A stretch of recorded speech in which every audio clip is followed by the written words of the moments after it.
And of course, we're watching the space very closely in the lead up to the G20 summit in Miami next year. But the big story closer to home, at least on this Monday morning, is unfolding in KwaZulu-Natal. That's where we're expecting the motion of no confidence against Premier Thami Ntuli. It's been brought by the MK party. They need not only the EFF, but several other votes in order to see it through. Thami Ntuli himself is currently speaking. Let's listen in.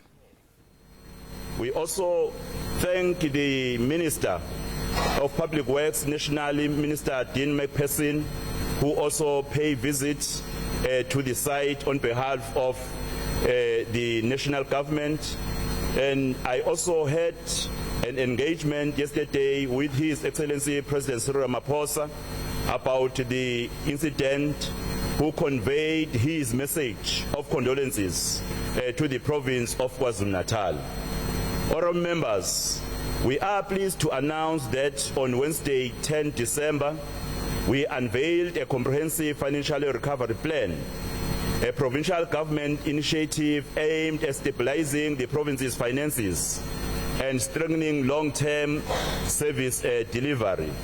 And our target is to save 1.5 billion annually via cost containment and efficiency measures, while not compromising service delivery.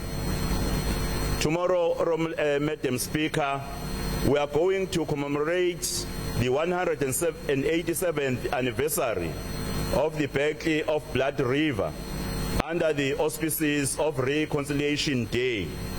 We are pleased to announce that tomorrow's commemoration will be observed by both parties who were affected by impi yaseNgome.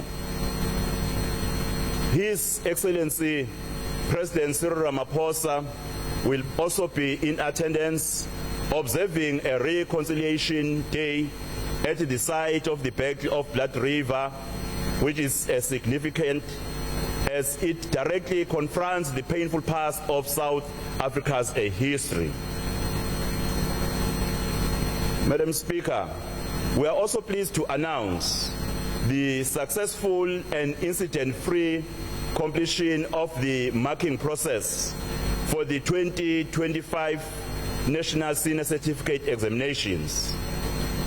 This critical phase, involving thousands of markers at 32 secure marking centers across the province, was concluded with strict adherence to protocols, ensuring the integrity and accuracy of assessment.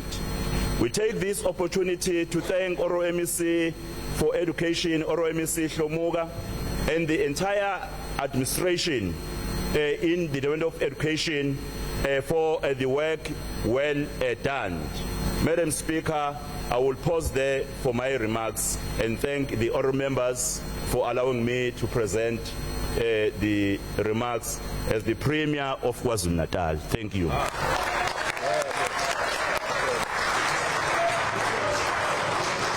Thank you. Thank you, honourable members, and thank you, honourable Premier.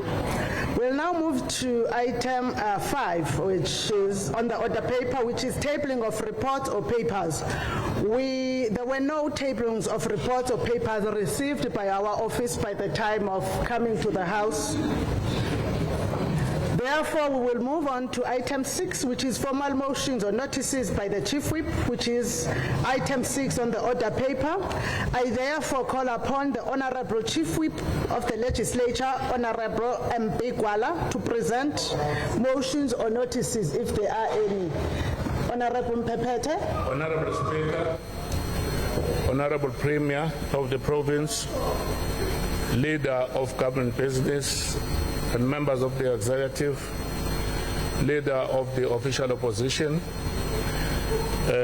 honorable members in the House, our important guests at the gallery, I must report that Honorable MP Zuma, PM Zuma.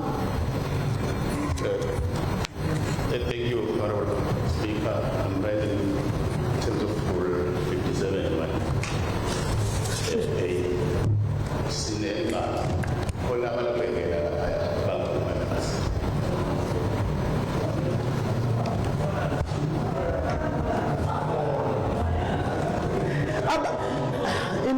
ngizongamva kahle uNxamzozo uthi kwenze njani inxamalalo khena abangewona ama members.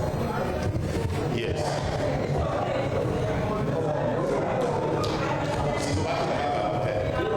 Okay.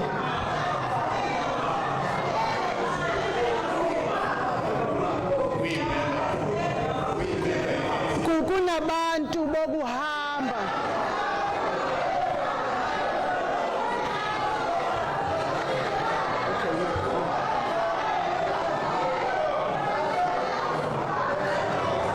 Okay, honorable. Okay, honorable members on my left.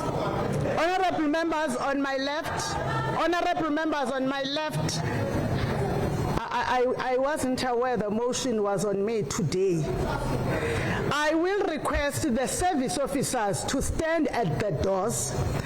When you see a member, do first check if he's not an NCOP delegate. You will confirm through the NCOP. Angazi ke ibizwa ngani kodwa ngiyibiza ngokuthi mina ikhadi lakhe security card of being an NCOP delegate. If there is any member you are not sure of to be a member of the house, do confirm on that. All the 5 entrances Nobala do have members of your service officers standing there. I want also to appeal to members of the House, just for today,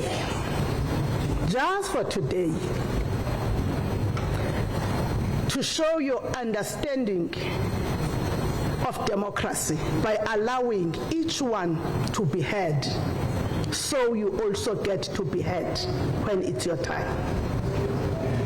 We are going to verify that Honorable Zuma. Importantly, we understand that there may be members of the NCOP, delegates to the NCOP. Some of them have never come to the House. I don't know them myself. But the accreditation cards. All right, you've been listening to what's taking place inside the KZN Legislature over the last little while, and you can see that the chairperson is trying to get a control of the room, so to speak, with allegations swirling around how there are members or people who are not members of the legislature apparently making their way into the chamber itself. As you can imagine, the stakes are high given how close the numbers are stacking up given this motion of no confidence that's been presented by the MK party. Remember, it's an 80-seater chamber.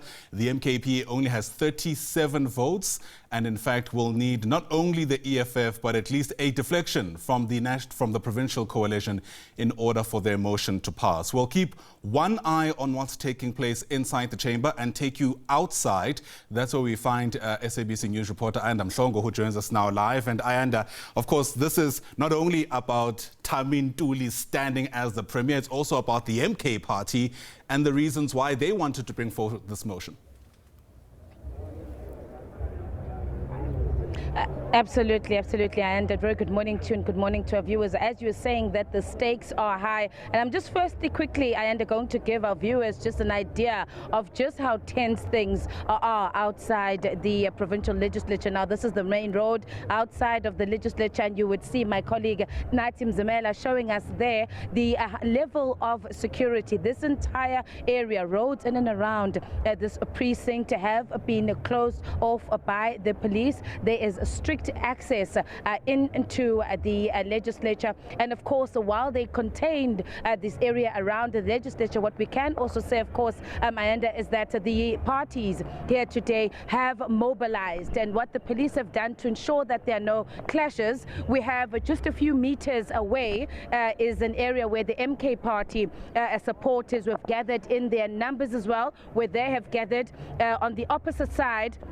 of the legislature. We also have a location there where the IFP has also gathered, and just a few kilometers away, or to say less than a kilometer away, that is where the supporters of the Democratic Alliance are stationed. So, and this just speaks to just how important this day is for all the political parties concerned. And of course, most importantly today is the uMkhonto weSizwe party that brought this motion. I now have the national spokesperson of the MK party, Ntlamulo Ndlela. Ntlamulo, thank you so much for your time. What a day it is. The MK party, you have brought forward this motion saying that you no longer believe in the leadership of the Premier Thami Ntuli and as the GPU partners.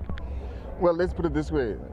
South Africans, specifically people of KZN, never believed in this government from day one. That's why they were rejected.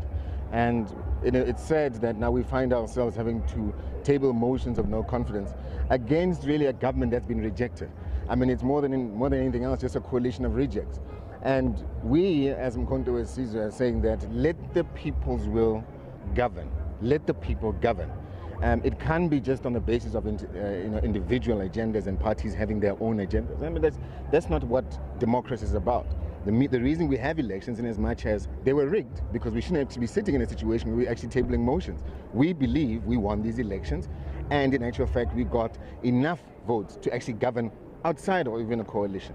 So today is going to be important in the sense that we need to reclaim our government, and we need to reclaim it for our people. And if there's any celebration that our people need to be enjoying at this point in time, is uMkhonto weSizwe governing the province. Ntlamulo, I just want to look at the numbers, and the numbers are very tight. Of course, you now do have the support of the EFF, which only gives you those 2 extra votes, which will now bring it up to 39. But you still would then need the National Freedom Party, for example, to then support you. And from what our understanding has been is that the representative of the NFP has been so far defiant in saying that she's going to vote with the current coalition. So how are the numbers going to work out for you? You seem very confident. Well, firstly, I mean, in politics, there's more than meets the eye. So not everything that you see over here could actually be what you think it is. What we're also hoping for in this case, as you would have heard, is a secret ballot. And at that point, that would be very telling as to exactly where this is going to be going. But either than that, we're quite confident that we're well positioned and well placed to, in this case, ensure that we take over and win the vote. When the MK party first came in, obviously after the elections, you had given yourself 3 months. You said within the 3 months you were going to take over the government. It wasn't the case. So how sure can you be that you're going to succeed this time around? Well, how sure were people that uMkhonto weSizwe would even succeed and even be more than a 1% party? So even off the back of regulations, and that's why these elections now votes were stolen. Because people realized that this MK wave, this MK tsunami was actually going to take control. And we're quite confident that once we can govern KZN, that's just the first domino effect of us taking the country come 2029, leading up to obviously 2026. So it's very important for us. We've obviously done our homework. We've had to do the work that we've had to do to ensure that we garner the support and the alliances. And let's give it an opportunity. It's just a couple of hours away, and who knows? You might just be calling our premier, the Premier of KZN, from MK party. Before I let you go, Ntlamulo, let's just go back to the point. You're basing this obviously on the numbers that the MK party in your belief won. Yes, indeed, you do have the majority in terms of the numbers in the legislature, but it was brought on the basis that you're unhappy about the leadership of the Premier. Specifically, just give us those details. What is it that you feel that they've let the people of this, how have they let the people of this province down? Well, we've tabled it and highlighted some of those. I mean, raising from certain issues regarding governance, issues of misappropriation of funds, abuse of funds, lack of service delivery from what we're hearing on the ground. And remember, we do a lot of community work as part of our constituency programs, and we see the decay and the lack of service delivery, and the people complain to us all the time. So what we're doing in actual fact by tabling this motion is just really extending the people's voice and saying that they are tired. They're saying that these people must leave. They're more concerned about bartering with municipalities as opposed to ensuring that they actually deliver services to the people and change people's lives, which is not what people voted for. And that's why people want uMkhonto weSizwe to govern And that's what we're doing now. We're here to represent them, tabling this motion and saying this rejected coalition must exit office and uMkhonto weSizwe must govern as soon as possible, because that's what people want to see. They want to see change. I know you want to go back inside into the sitting, so I'm going to let you go, but of course we will be catching up with you in the course of the day, and let's wait and see what happens. Well, let's see what happens when I come out. All right then, Tlamulo Dlela, the spokesperson of the uMkhonto weSizwe party there, and he seems to be quite confident, and they're saying that there could be more that meets the eye. We know that there has been a lot of lobbying and discussions that have been taking place behind the scenes. We know that the MK party, for example, they met with the EFF, thus the decision by the EFF to support the MK party today. We know that they also met with the National Freedom Party, who are going to be very key today, because it's their vote of their member that could actually decide how, in which way this motion goes today. But of course, the issue with the National Freedom Party is that the leadership, or the national leadership of the party, have taken a decision to support this motion. And we've confirmed this, having had a number of times engaged with the president of the NFP, Ivan Barnes. However, they have a tricky situation in the sense that their member in the legislature, who is also the MEC for Social Development, Mbali Shinga, she has come out right to say she is going to vote against this motion, and she does still believe in the current GPU. The NFP have already said that should she defy the party, it could then mean action on her part. But we'll have to wait and see what happens there. He's also speaking very confidently, saying there's a lot of negotiations that have been going on behind the scenes. We wonder whether or not those negotiations might have been with the members of the ANC.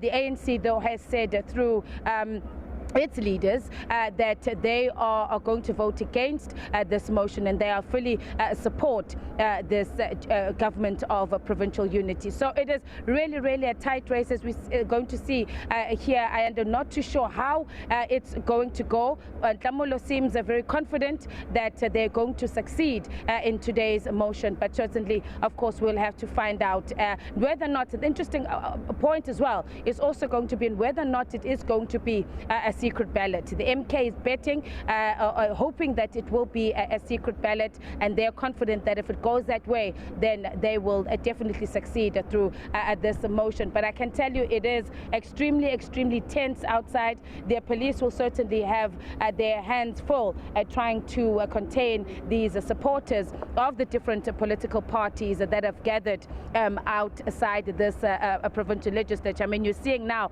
in your visuals the supporters from the IFP. In fact, what the police had initially planned was that the supporters would be at quite some distance away, about 500 meters away. And so you're already now starting to see members of these political parties moving closer to the entrance of the legislature. So one will have to wait and see then what happens. But of course, we will be on the ground, myself and my colleague, Simpio Makanya. For now, let me hand things back to you in studio. And uMkhonto doing a great job outside the KZN legislature. For now, thanks very much indeed. Let's pop you back inside the chambers. You can see the MK party is currently addressing the House. Let's listen in. Weak financial controls, procurement irregularities, and delayed project. Yet the Premier avoids accountability, confrontation, and decisive action. His leadership is reactive, not proactive. He responds after scandals break, after communities protest, after departments collapse. That is not leadership. It is an administrative by panic. Communities are suffering while the Premier makes promises. While the Premier issues statement, our people suffer. Children learn in unsafe schools. Patients wait endlessly in hospitals without medicine or staff. Rural villages enjoy weeks without water and electricity. Farmers lose livestock because boreholes and pipelines fail. This is lived reality, not political theater. Why do we say Premier Ntuli must go? Honorable members, we must remove Honorable Premier Ntuli because audit outcomes has regressed. Corruption and irregular expenditure have increased. Municipalities' collapse has deepened. Service delivery failures worsens daily. All departments remain unstable. His leadership is reactive, weak, and inconsistent. KwaZulu-Natal is worse off than before he took the office. In conclusion, KwaZulu-Natal deserves better. Honorable Speaker, our duty is not to protect individuals, but to protect the people of KwaZulu-Natal. Today we say enough with corruption, enough with instability, enough with leadership paralysis. KwaZulu-Natal urgently needs a premier who's decisive, accountability, competent, and grounded in the needs of the people. Honorable Thami Ntuli is not that premier. Therefore, Honorable Speaker, the MK party formally moves a motion of no confidence in Premier Honorable Thami Ntuli. He must step down for the sake of the people, for the integrity of this legislature, and for the future of KwaZulu-Natal. The people of KwaZulu-Natal voted uMkhonto weSizwe party. The MK party remains their only hope. The uMkhonto weSizwe remains for the hope of the people of KwaZulu-Natal. Majority of the people of KwaZulu-Natal voted uMkhonto weSizwe party. We call all honorable members to support this motion of no confidence. Honorable Twala usukumanga uphumtheshwana mhloniphiswa wami.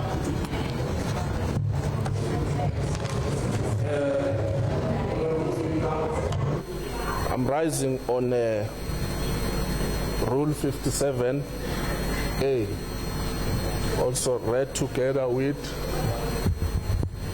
and also read with Rule 56, that members may not converse aloud.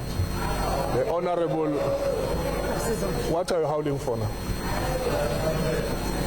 This Honorable. Uthuleke manje kodwa bayakumemeza both sides. Honorable members on my right and honorable members on my left, don't speak while the floor is given, legitimately so, to Honorable Twala. The three members of the Democratic Alliance, Honorable Kikia, Honorable Brauter, what Brauter said, and Honorable Lijet, I'm sorry for... No, I'm correcting you. You can't address a member like that. No, correct that. I did put a disclaimer to say maybe I can't interpret the statement correctly. But you can't call a member Honorable Brauter what? The three members... No, Honorable Twala, be fair, Putwam. Brauter said... You can always also say the chairperson of SCOPA next time. Yes, thank you. Honorable Speaker, kindly please ensure that the decorum of this House is observed. The members on your right, they are making noise. We can't keep up and listen. They are drowning the speaker who's on the podium. So exactly what they are doing. We want to have a debate here, and we cannot be disturbed. Can you please call these members to order, please? Otherwise, Speaker, you do also have powers to remove them from this House if they are continuing to make them. Who has powers to remove them? So that you have peace in this House, I can assure you there's going to be peace this side. But the people who are going to be making noise, it's these people on your right-hand side. Please. Okay, members on my right, Honorable Twala has powers to remove you in the House. Please behave. But on a serious note, honorable members, all of you, behave in the House. That behavior starts with members on my right. I always say there is a premium that is paid to those in government. It's a little bit more than to anyone else. The noise from your ranks, even if you were not yet drowning the Speaker, may you manage it, please.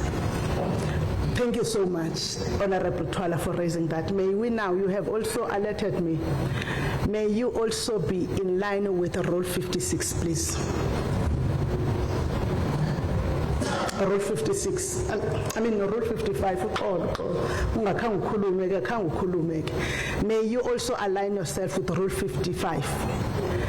Be contemporary business, not casual as you are.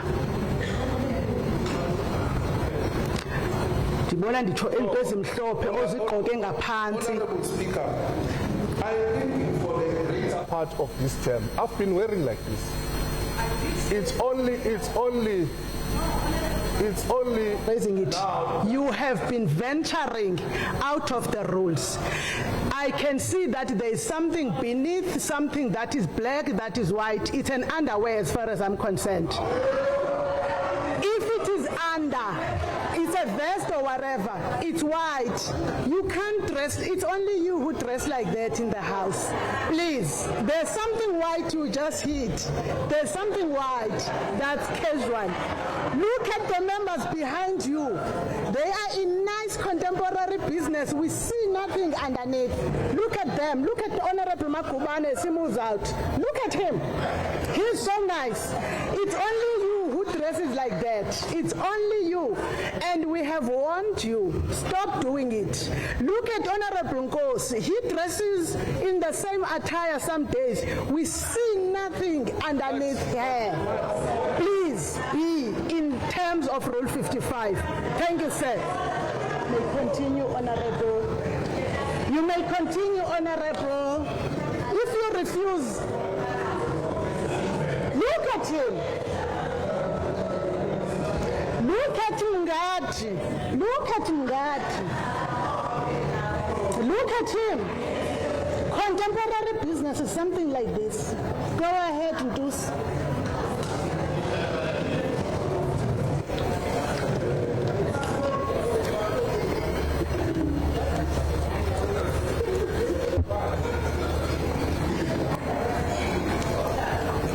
Honorable Speaker, I think it's very important that I must receive the threats that you have just received for the attention of this House. That reads as follows. Siyezwa sinsizwa ukuthi nina abalomhlaba abalom wemotion inhlamba le ngeke ngize ngisho in the House yokukhipha thina komele niqoke insimbi noma ikuphi lapho nihamba khona umngadi noDex uMagubane uyena. Therefore, no, Honorable Speaker, no, Honorable Speaker, no, no, no, no, sit down. Kunenhlamba engeke ngisho, Honorable Speaker, in this House. Therefore, we have opened a case against this matter as the serious threat that has occurred. Therefore, we are demanding a secret ballot on this motion. Thank you very much.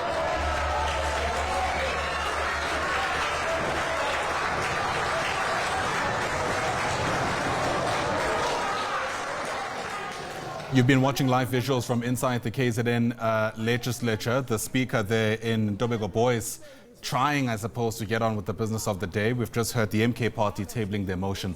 Let's continue listening in. This is a serious matter that we are debating. Don't do the Honorable Thami. Don't. Grow up. Don't tribalize democracy. Don't tribalize democracy, both sides of the House. But also, honorable members, don't want to use us for your meeting your ends. I am now warning all members from both sides. Stop the heckling. Let the debate continue nicely and properly. Listen to both sides of the House with the dignity they deserve. You agree, you disagree. Listen to it. The world is watching you. South Africa is watching you. The people you lead, both sides of the House, are watching you. I now call upon the first speaker on the debate on behalf of the MK for 5 minutes. The Honorable SPG Mbatha.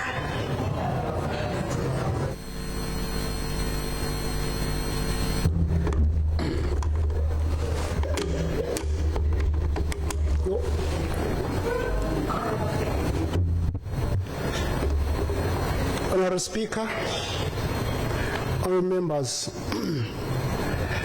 now before we pretend that today is ordinary, allow me to acknowledge President Jacob Zuma, the Supreme Leader of uMkhonto weSizwe Party, the national architect of political consciousness, and a man whose presence exposes those who govern through fear, not legitimacy. And I also salute the MKP High Command. And to the people of watching from Umlazi, KwaMashasha, weNquthu, eNyukhasela, eXhopo, this moment belongs to you. KwaZulu-Natal is not collapsing because our challenges are amakhulu. KwaZulu-Natal is collapsing because the Premier is too small for the work. Elokishini nangabe kusha indlu sayisithatha amanzi siucime. KwaZulu-Natal is burning and uPrima akaphethe manzi ukucima umlilo. Uyiphethe nje teaspoon enamanzi uzama ukucima into engacimeki. No bucket, no solutions, no agency, no direction. Kumele abheke ukuthi i-D18. He's not a premier leading a province. He's an administrator being babysat by a fighting coalition. Now, Honourable Speaker, let's address the political comment of the year since today is the 15th of December, the DA meltdown. A party that claims stability yet marches through Pietermaritzburg street like an opposition desperate to be noticed.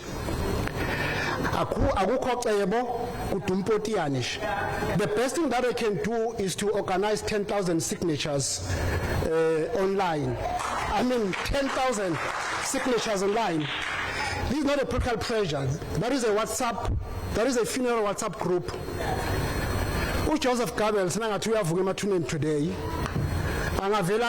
when he speaks about the Democratic Alliance, these ones are not spinning propaganda. These ones are spinning themselves. But here's the truth the DA tries to hide. The DA is the last museum of neoliberalism on African soil. A system built to make rich richer and the black majority permanent tenants in their own land. They are still controlled by Madame Zille, the headmistress of the 1652 logic, the gatekeeper of political project that believes Africans must be supervised like school children. The DA behaves as if it's still 1652, where land, mines, economies must serve empire. And they stole our land in 1652. They are still stealing our democracy. They want to be in charge of everything. Our biggest problem in this country is the Democratic Alliance with their idea of 1652 to steal everything that black people are owning. Let me say this clearly, Honourable Speaker. La kuse Africa, KwaZulu-Natal la. The 1652 politics will never find comfort here. And I'm going to say this 1652 idea of stealing will never find comfort as long as uMkhonto weSizwe is still in the house. Now, let us not pretend, Speaker, when the DA shouts, hands off GPU. They are not defending democracy, they are defending their control center, their narrative factory, their political panic. The GPU is where carriers are controlled, dissent is punished, internal enemies are neutralized. The DA 1652 style power is manufactured. They are scared that uMkhonto they are not scared that uMkhonto will destabilize the province. They are scared that uMkhonto will expose their machinery and unplug their imperialist software.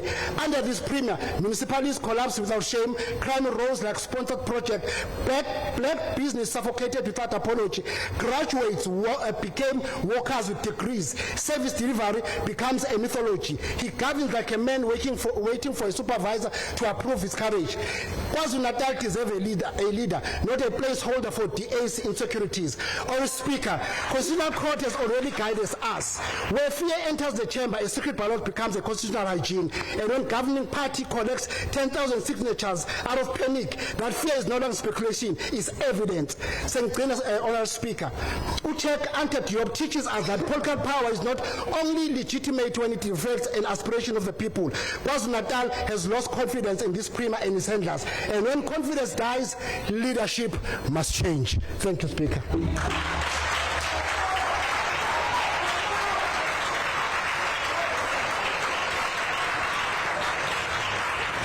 Thank you, Honorable Mbata. I now call upon the next speaker for 9 minutes on behalf of the IFP. Honorable T.D. Buthelezi, the MEC for Cooperative Governance and Traditional Affairs. Honorable Speaker, Honorable Premier, MECs, Honorable members, guests in the gallery. Today is not about the leadership of Premier Thami Ntuli, but today is an opportunity for this House to expose the MKP for the scam that it is. The MKP is a scam, a political pyramid scheme built on hollow promises, fueled by the desperation of those that they seek to mislead. On behalf of the IFP, I rise today to present to you the work that our Honorable Premier has been able to achieve in just only 18 months. The motion today is not only a referendum about our Premier, but is a testament of the 12.4 million people of this province who have full confidence and trust in the leadership of Honorable Thami Ntuli. The motion today is a choice between stability and anarchy, a choice between the rule of law and the rule of the jungle, a choice between putting the people first and placing KwaZulu-Natal at the mercy of Zuma and her friends. It is a choice between the steady hand of Premier Ntuli and handing over our province to be controlled by thugs and thieves. The people of KwaZulu-Natal have made their choice. The people have chosen stability, safety, and predictability. And today, this House must choose. Let me just raise 3 points, Honorable Speaker, which have been achieved under Premier Ntuli and the government of provincial unity. 1, restoring law and order. Our people feel safer in their homes, in their communities, and on the streets because our Premier has focused on leading the fight against crime, mobilizing resources and energy in partnership with SABC and the community safety structures. The people of this province, from uMkhonto to Ingwavuma, from Newcastle to Maphumulo, young and old, black and white, from the business sector to Amakosi, all sectors of our society without fail see in our Premier and his government the hope of a better and more secure future. Under Premier Ntuli, the economy of KwaZulu-Natal is growing.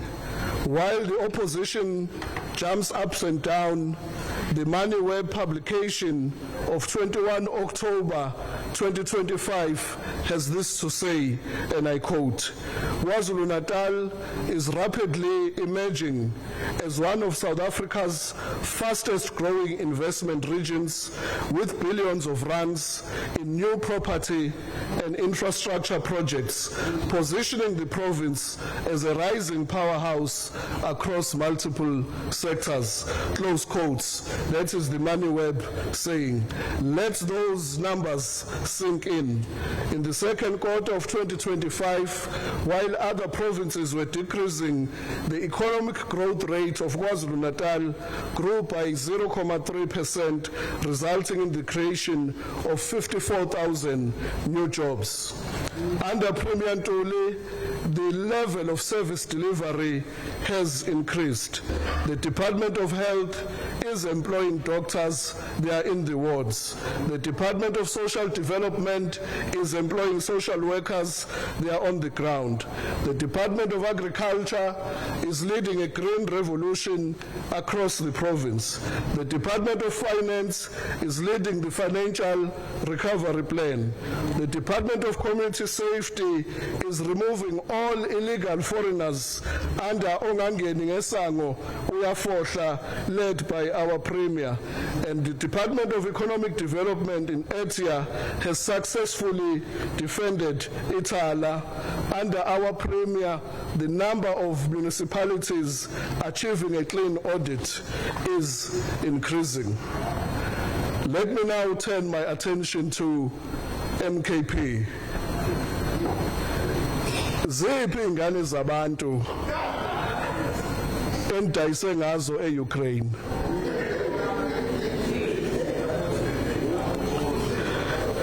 Nidlale ngosizwe abantu abahluphekayo abengenamsebenzi, kwathathwa ingane zadayiswa ngo-14 million, namhlanje azikho lapha eSouth Africa, asazi ukuthi zikuphi. Ingane zabantu ihlakazekile eRussia, sihlakazekile eUkraine, kodwa kunalokho nizosindisa iqanda lenjelane lemotion, nizodlala umlabalaba ekubeni ngabe nithatha ibhanoyi niyolanda ingane zabantu.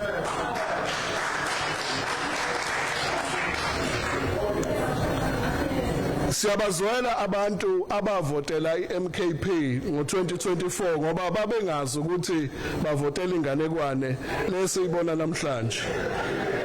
Masithi MKP ibhanoyi iscam ngoba seliphahlazekile namhlanje, sekusobala ukuthi awukho umbono enawo ngabantu bakwaZulu-Natal ukugxuma phansi phezulu njengamaxoxo efutheke. Sifisa ukusho lokhu kuwe mhlonishwa ndunankulu, hlala kuleso situlo Mphemba, akekho ozokususa lapho hlezi khona. Noma amaxoxo angaxhuma abangumsindo afutheke azaphahlazeke, sithi thina sihole Mphemba, sithi sihole ndunankulu, ngoba abantu bakwaZulu-Natal baphethe ithemba ngesandla.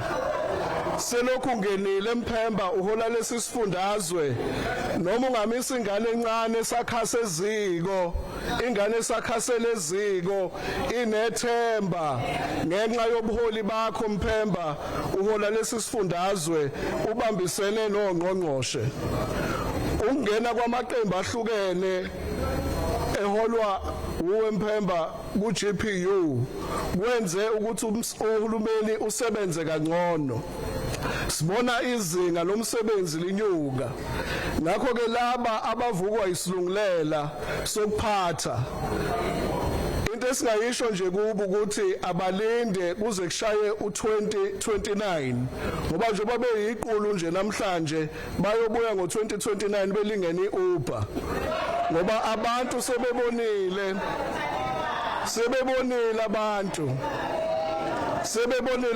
somlomo ukuthi uma befisa ukuthi ikusasa labo liqhakaze, uma befisa ukuthi lesi sifundazwe kube isifundazwe esikhulayo kwakhiwa amathuba emisebenzi kuliwe nobugebengu kuxoshwe labo abalapha ngokungemthetho akekho omunye umholi ongasihola ngaphandle kaNdunankulu wethu umhlonishwa uThami Ntuli.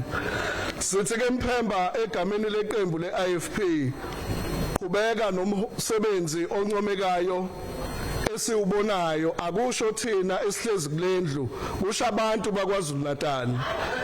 Sithi Mphemba ungaphazamiseki Ndunankulu umsindo ngoba umsebenzi Honorable MEC awuthi gozololo kancane lokho ngimbuka umhlonishwa uthwala ngithi uyagcina esukumile sukuma ngizwe nyembe.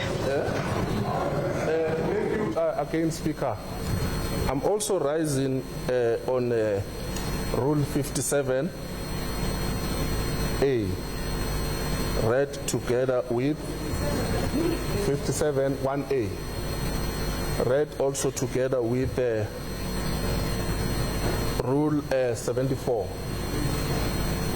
1B. Okay. I kindly ask the Honourable Speaker to please plead with the Honourable MEC to withdraw a gesture on naming members that they are amakoko, they are frogs. I don't think that is correct and that is parliamentary. And also Speaker, we're proceeding with this debate, and after this debate we must then also vote. I think rule bani lokuya njengoba kaloku senze rule by rule set the ground rule bani futhi rule bani mhlonishwa uxolo what rule No. Don't play to the gallery, Honorable Twala. It won't work. Which member was called Ixoxo?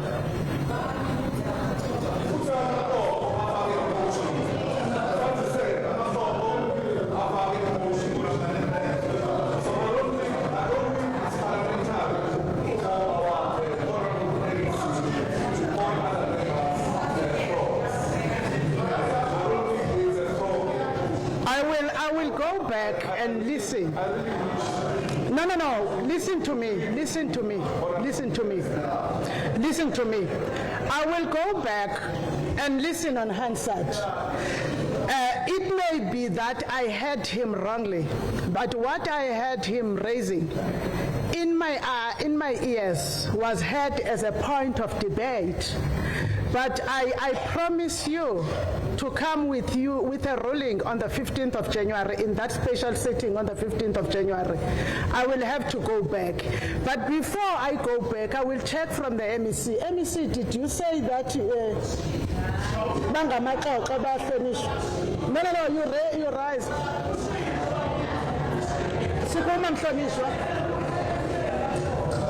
Did you say that? Honourable Speaker, I do not refer to any member as a call.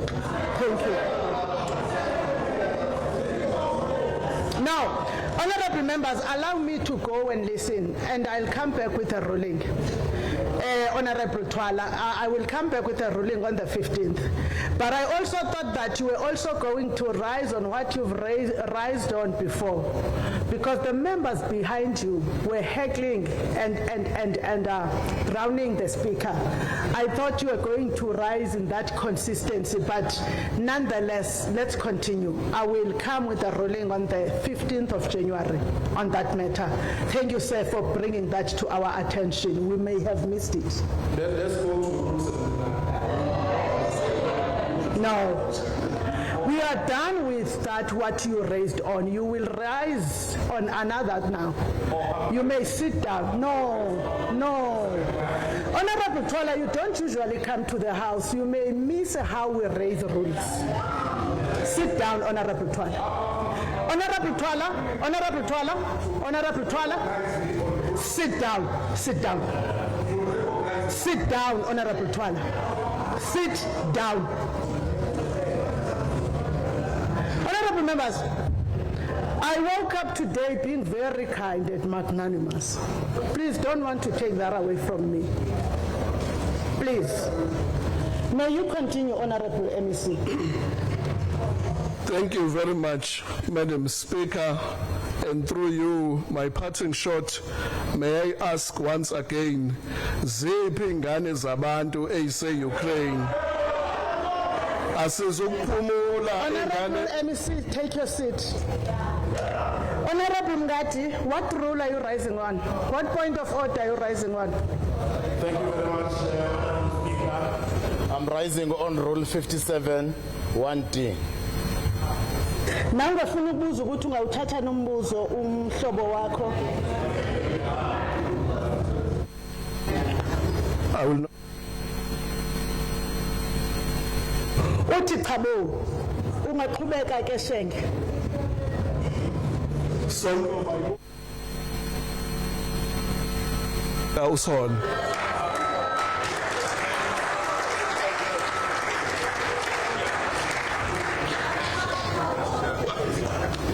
Thank you, Honorable MEC. We now call upon the next member on behalf of MK for 5 minutes, Honorable CS Zuma.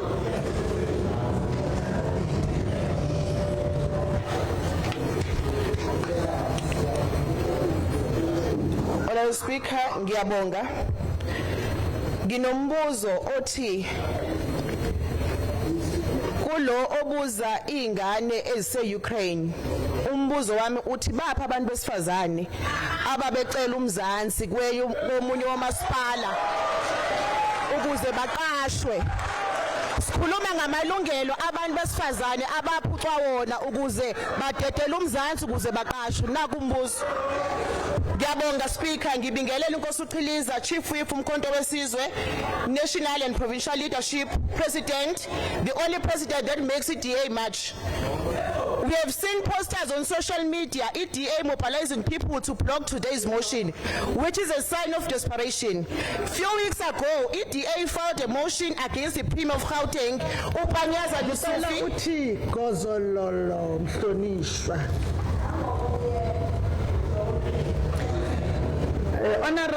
Honorable Biyela kancane nje mfowethu. Honorable Gasa dadewethu ngeke. Ngeke Honorable Gasa. Hayi lo nomunye uGasa, uGasa lo sezantsi kwamaxhegwana. Ngeke sesikulalele kakhulu. Khuluma ke Honorable Biyela dokotela. Usukuma ngawuphi umtheshwana? Thank you very much, Speaker. 57.1A read together with Rule 74.1A, B, and C.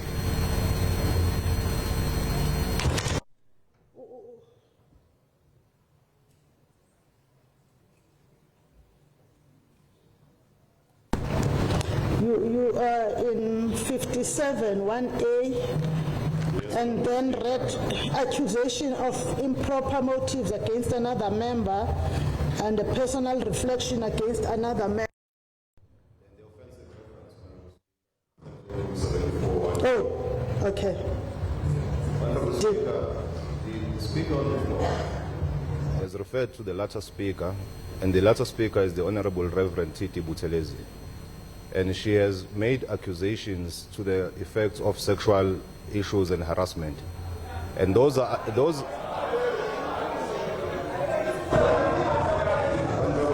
Honorable Speaker, this is one problem that we have when we are debating with howlers. They can always wait for me to finish and I can be corrected. That being said, Honorable Speaker, Atabanye inkinga yakho leyo. Basho khona ngalana. yeah, no, Honorable Speaker, let me go with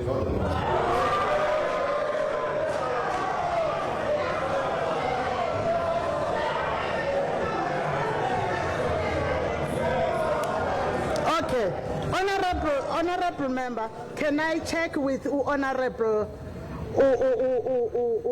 Nxamalala? Ngiyacela bahlonishwa. Hayi ubani manje lothi ngusema ngibonanga mina uthi ngibani. Ngiyanicela bahlonishwa. Yekanini phela ukukhwaza abanye abantu. Aniziphatheni kahle. Kukhona abantu bokuhamba. Nxamalala. Kuthiwa lokhu kokusho izinsolo ezinjalo. Kulwa ngqo no rule 74 ngiyavuma nami. Khoxisa nxamalala. Speaker, kodwa lento yayikhona ku social media all over. Ngiyawahoxisa amagama ami. Imake nxamalala. Phela wena Ngiyahoxisa Speaker. Phela wena ungumhlonishwa. Lapha ya ku social media kukona la endlini. Khoxisa. Kodwa le ngane zase-Ukraine wayibona ku social media. Ngiyahoxisa.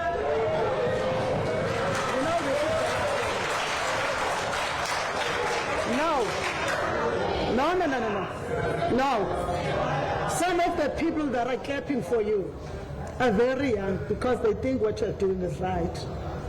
I'm giving you the last opportunity to withdraw. I withdraw, Speaker. Thank you. May I proceed? You may proceed, ma'am. Thank you.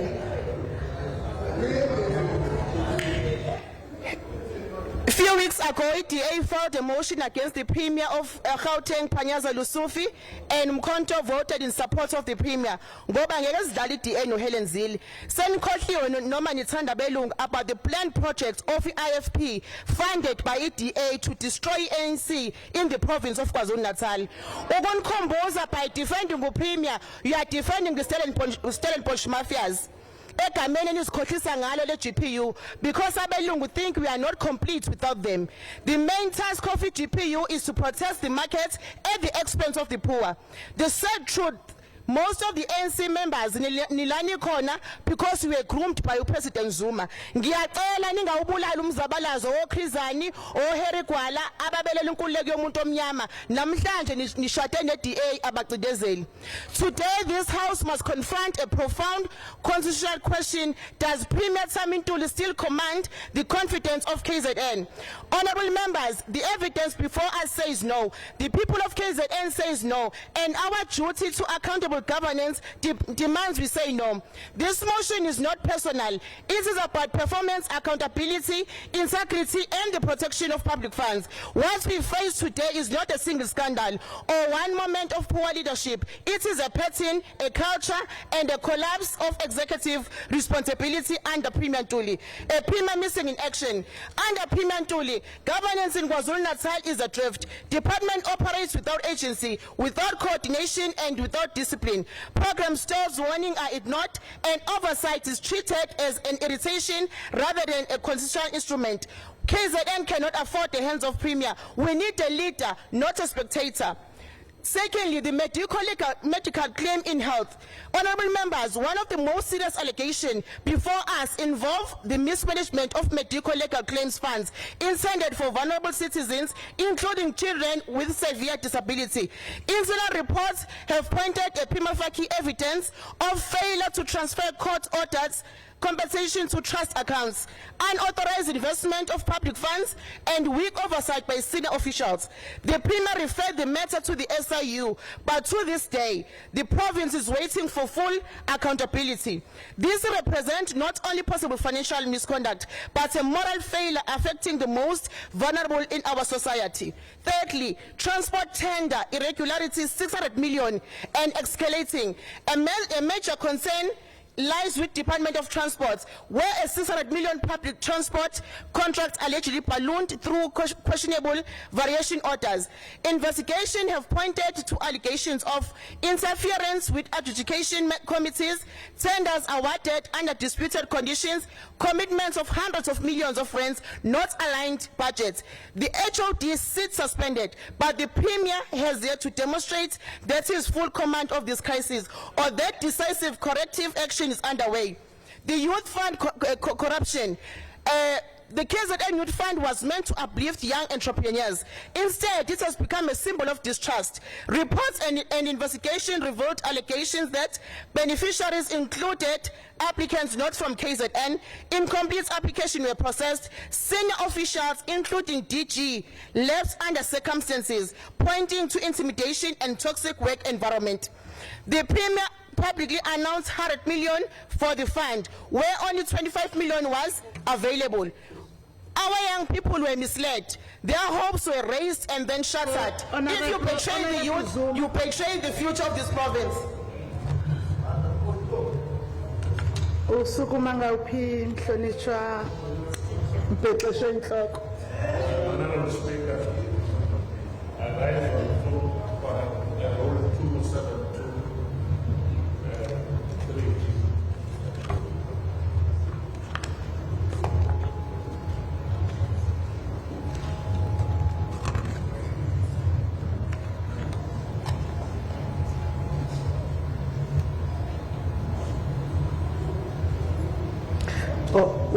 Which false information or evidence has been presented? Yes. Another Speaker, the gentleman stands up and says that state.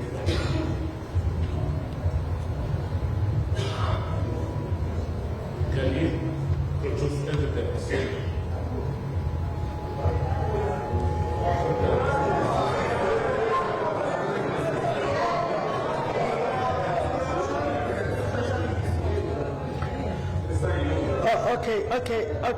Okay, honorable members. Honorable Chief Whip, I hear you, but I think that what she was saying was more of a point of a debate. Because what happens with parties outside the House? If it was saying Honorable Ntuli or Honorable Kwala is paid by the DA, I was going to require her to do that. But when it's speaking about parties, necessarily, we don't receive that type of report as the House on who funds the parties here. But you may continue, Honorable Member. Thank you, Speaker. Multi-party oversight visits and SCOPA reports have exposed abandoned water projects, frozen housing development, catastrophic roads, procurement violation. The Premier treats this warning as political noise instead of constitutional obligations. A Premier who does not respect oversight does not respect this legislature. In conclusion, Speaker,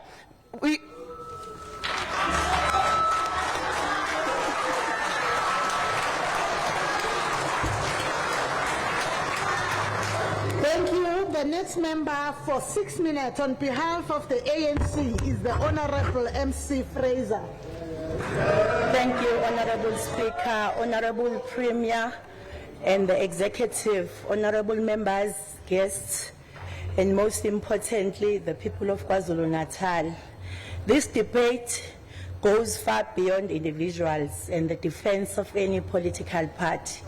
It goes to the very heart of our democratic project as the ANC.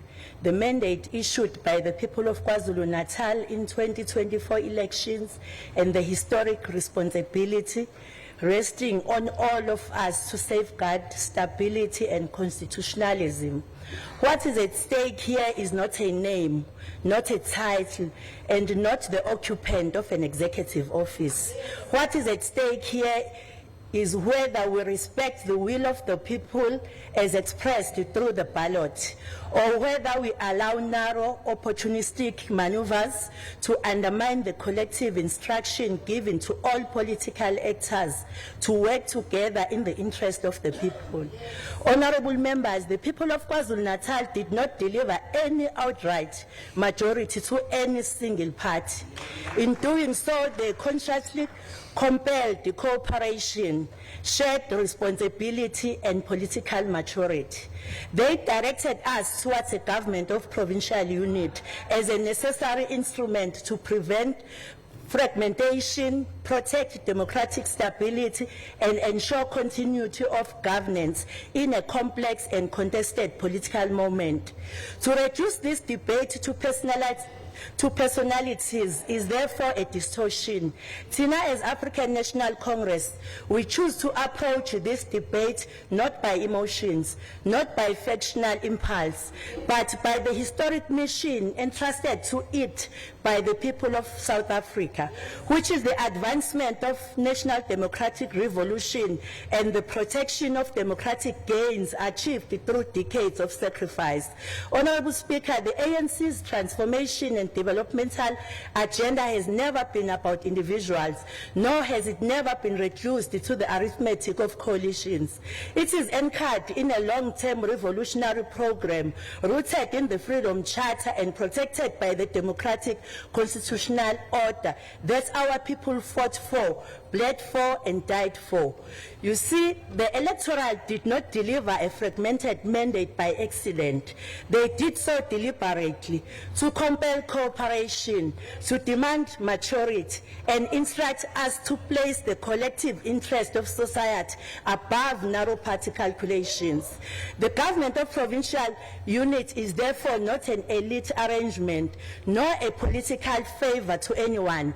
It is the provincial expression of the people's will, as in 1994 when South Africa and KwaZulu-Natal in particular faced deep contradictions, heightened tensions, and the risk of fragmentation. The ANC understood that unity under those conditions was not a sign of selling out, no weakness, but it was a revolutionary logic applied to concrete conditions. The peace, stability, and progression we have witnessed in KwaZulu-Natal was not achieved through political bravado, but was achieved through negotiated unity, through disciplined leadership, and through a sober appreciation that deadlocks must be broken in ways that protect society from collapse. In fact, Honorable Speaker, history itself reminds us that Jacob Zuma himself once accepted deployment within a government of provincial unit in the very province, serving as MEC of Economic Affairs and Tourism. So to portray this GPU today as betrayal of revolutionary principle is therefore a profound misunderstanding of the ANC's political tradition and history. The MKP in their own ranks, instability has become the defining feature. Frequent changes in whips, organizational incoherence, unanswered questions about caucus resources, and the revolving door of deployments.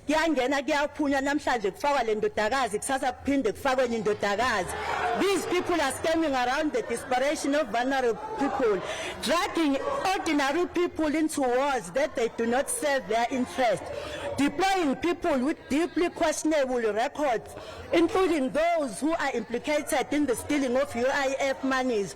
And now the volatility is being projected onto the province itself with complete disregard for the consequences of ordinary people.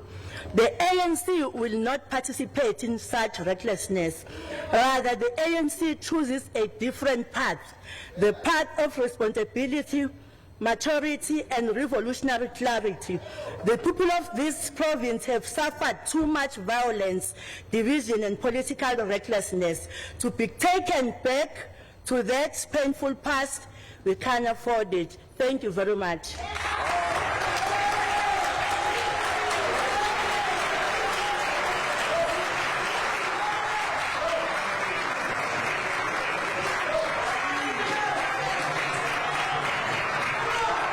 The next member for 6 minutes on behalf of the MK is the Honorable B.A. Mkhize. Somlomo sibonga ithuba ndabezitha Nkosi uChiliza Mongameli wabantu unqamalala ubuholi bomkhonto weSizwe Party nabo bonke abahlali bakwaZulu-Natal nabahlonishwa bonke endlini. Esikuzele namhlanje akuzona ukuba akusizele ukuzoba ontanda kubukwa. Noma ukuzothuka inhlamba. Ngimela ngoba kufanele ngibe la uhleli khona phansi ngoba uvele kufanele uzele ukuzohlala phansi. Somlomo kulichilo nehlazo eminyakeni yamashumi amathathu mhlambe nanye ukuthi sibuyela sibheka with the speed pre 1994. Singaxola kodwa ngeke sikhohlwe. Yaphinda futhi singaxola kodwa ngeke sikhohlwe. Lokhu enilishwa, Honorable Speaker, is not going to go back there. Uma ngabe uMkhonto weSizwe usazophila leminyaka usazoyiphila more than 100 years.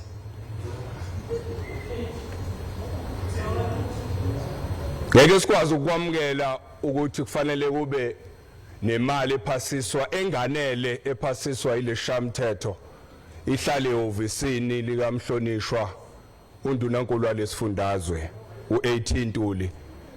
Okuzofanele kube khona izingane ezinikezwa amabhasari ukuthi sayine kuphela ngaphandle ukuthi imininingwane efanele igcwaliswe. There's evidence for that. Wazona lezo ngane uma ngabe kuthiwa bekuyinhlangano yeIFP wayona iIFP ayikwazi lokho. Ulethe nje abangani bakhe basenkandla nabasekhengcetshwa kulela office. Akagcinanga lapho umhlonishwa uNdunankulu Somlomo.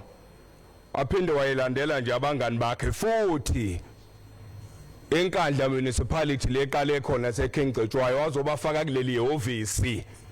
Ngaphandle ukuthi babe nezinto ezifanelekile kwadlalwa ngama interns. Honorable Mkhize awuthigozololo.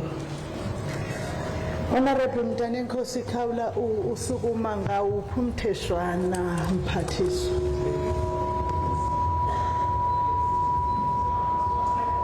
Abona ke ma usafiliza kanjani.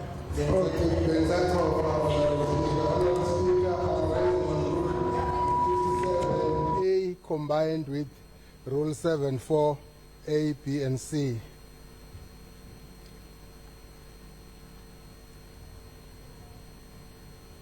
Yes. The member is making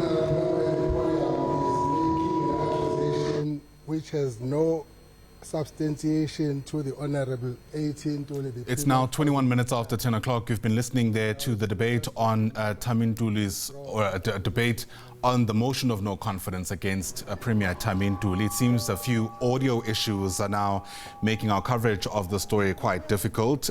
It's taken a while to get here. As you can imagine, it's an incredibly politically charged process with the mudslinging getting into overdrive. But I see the Speaker's taken control of the room once again. But quickly want to also bring your attention to our developing story on the side of your screen there. We're expecting Vincent Magwenya, the presidential spokesperson, to give a media briefing on President Ramaphosa's program for the remainder of the year and several other key issues of public interest. I imagine there'll be questions around the release of the Madlanga Commission's interim report, which we now know will not be made public. It, of course, is expected on the President's desk on the 17th of December. So that's on Wednesday this week. And hopefully by then, there'll be a whole lot more clarity around why the presidency has decided it will not be made public. I can also see that they are still dealing with sound issues in the KZN Legislature. The Speaker now asking for technical support to try and assist with the feedback that they're now dealing with all of a sudden. But MPLs there are debating this motion of no confidence against Thami Ntuli, which, as you can imagine, is divided along political lines. The MK party is sponsoring the motion. The EFF has come out to publicly support it, but those numbers aren't enough. The MKP will need a deflection, at least two, from the national or from the provincial coalition government in order for their motion to pass. And it remains to be seen whether or not that will happen in a context where, of course, they've asked for a secret vote. But let's pop you back into the legislature and give the audio another opportunity, perhaps things have somewhat stabilized. Let's continue listening in.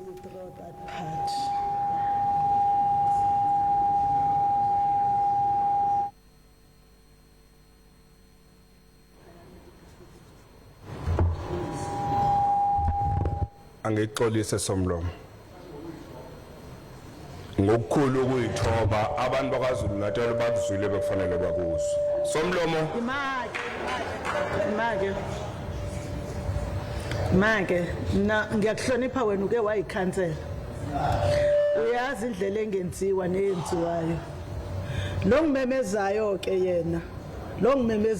yena umhlonitshi uhadebe nje lokho okwenzayo sungimemeza kuhlolisa nje unconditionally, withdraw and apologize unconditionally. Record, it must be on record.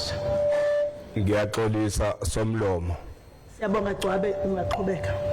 Phinde futhi somlomo ohloniphekile wakwaZulu-Natal.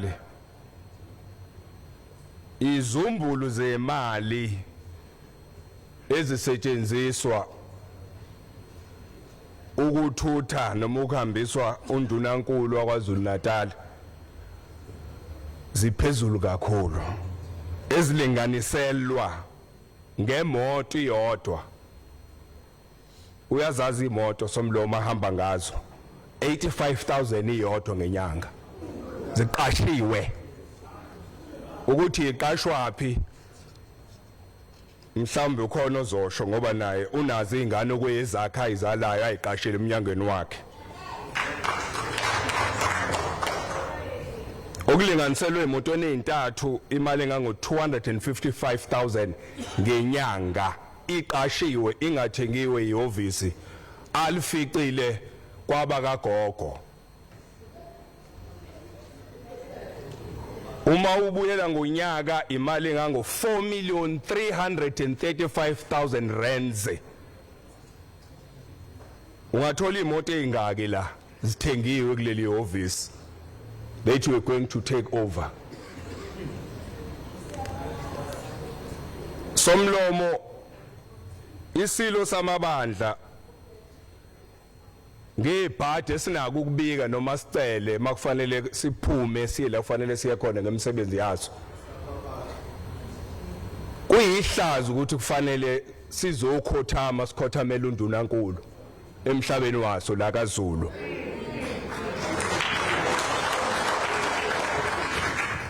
Kwakona nje ukuthi umnyango weRoyal Household wathathwe njengento engekho. Nako nje lokho kuyinhlamba kaZulu. Ngoba kufanele isilo sizokhothama sikhothamele isikhundla sikandunankulu ukuze sikwazi ukwenza imisebenzi yaso emhlabeni waso kwaZulu ngoba mhlawumbe sitedwa nalo Natal. Somlomo kukona konke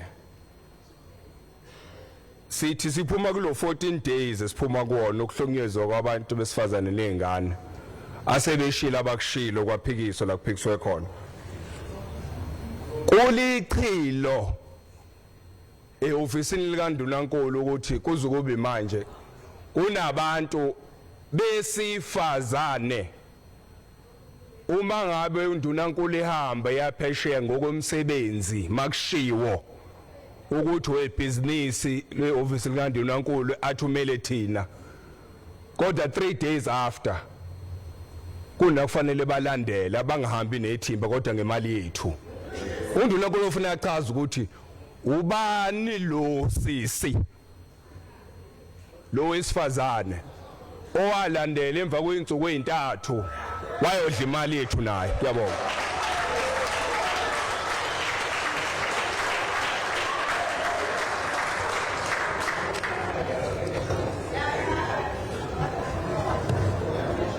The next member, thank you, Honorable Member. The next member for 6 minutes, on behalf of the DA, is the Honorable Ngadi.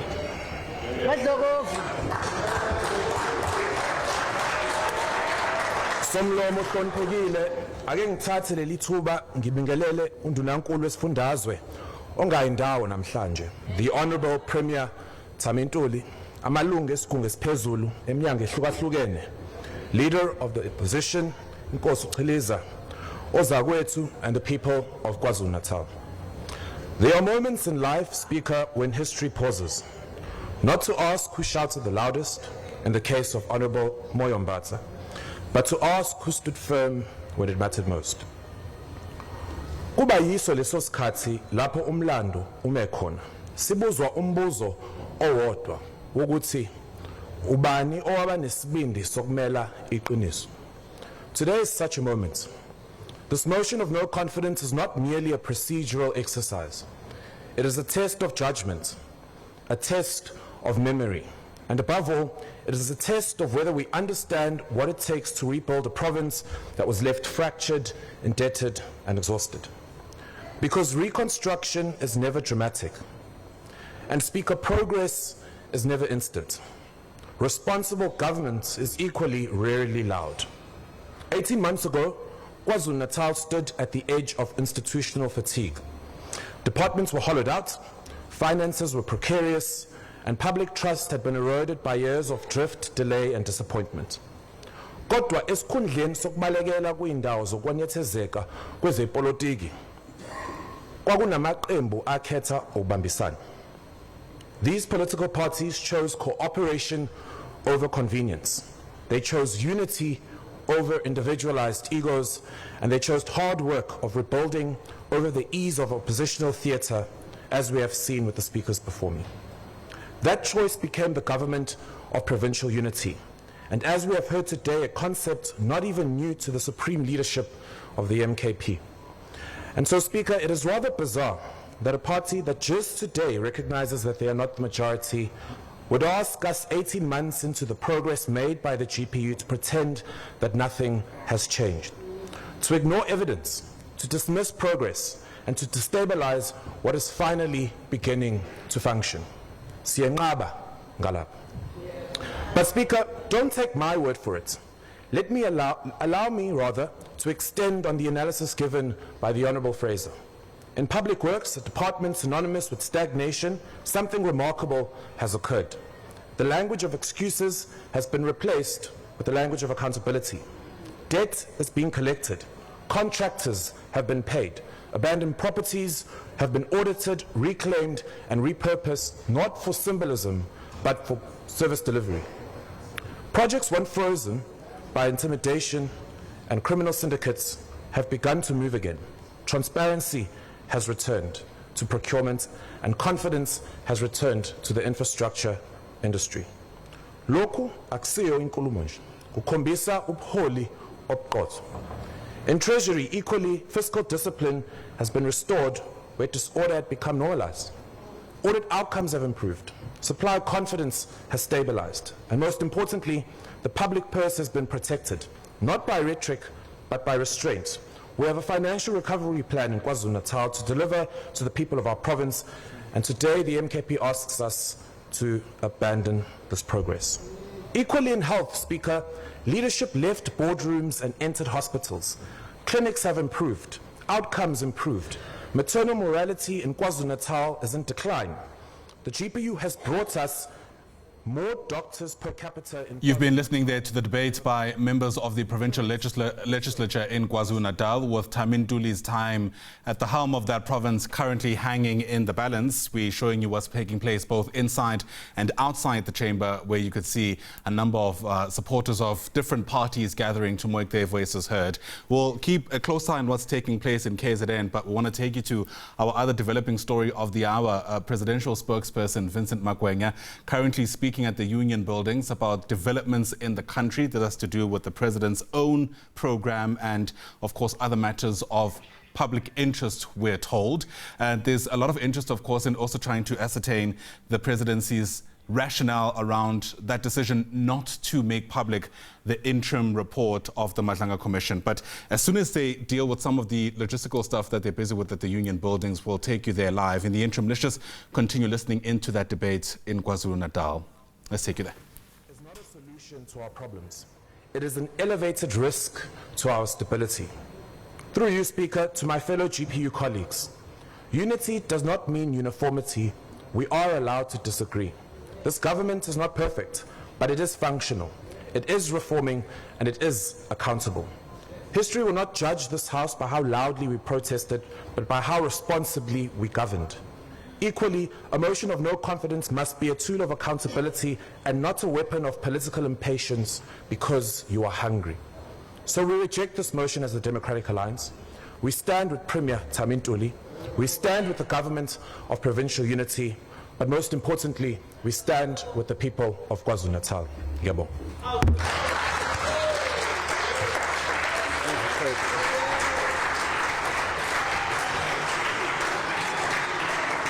Thank you so much.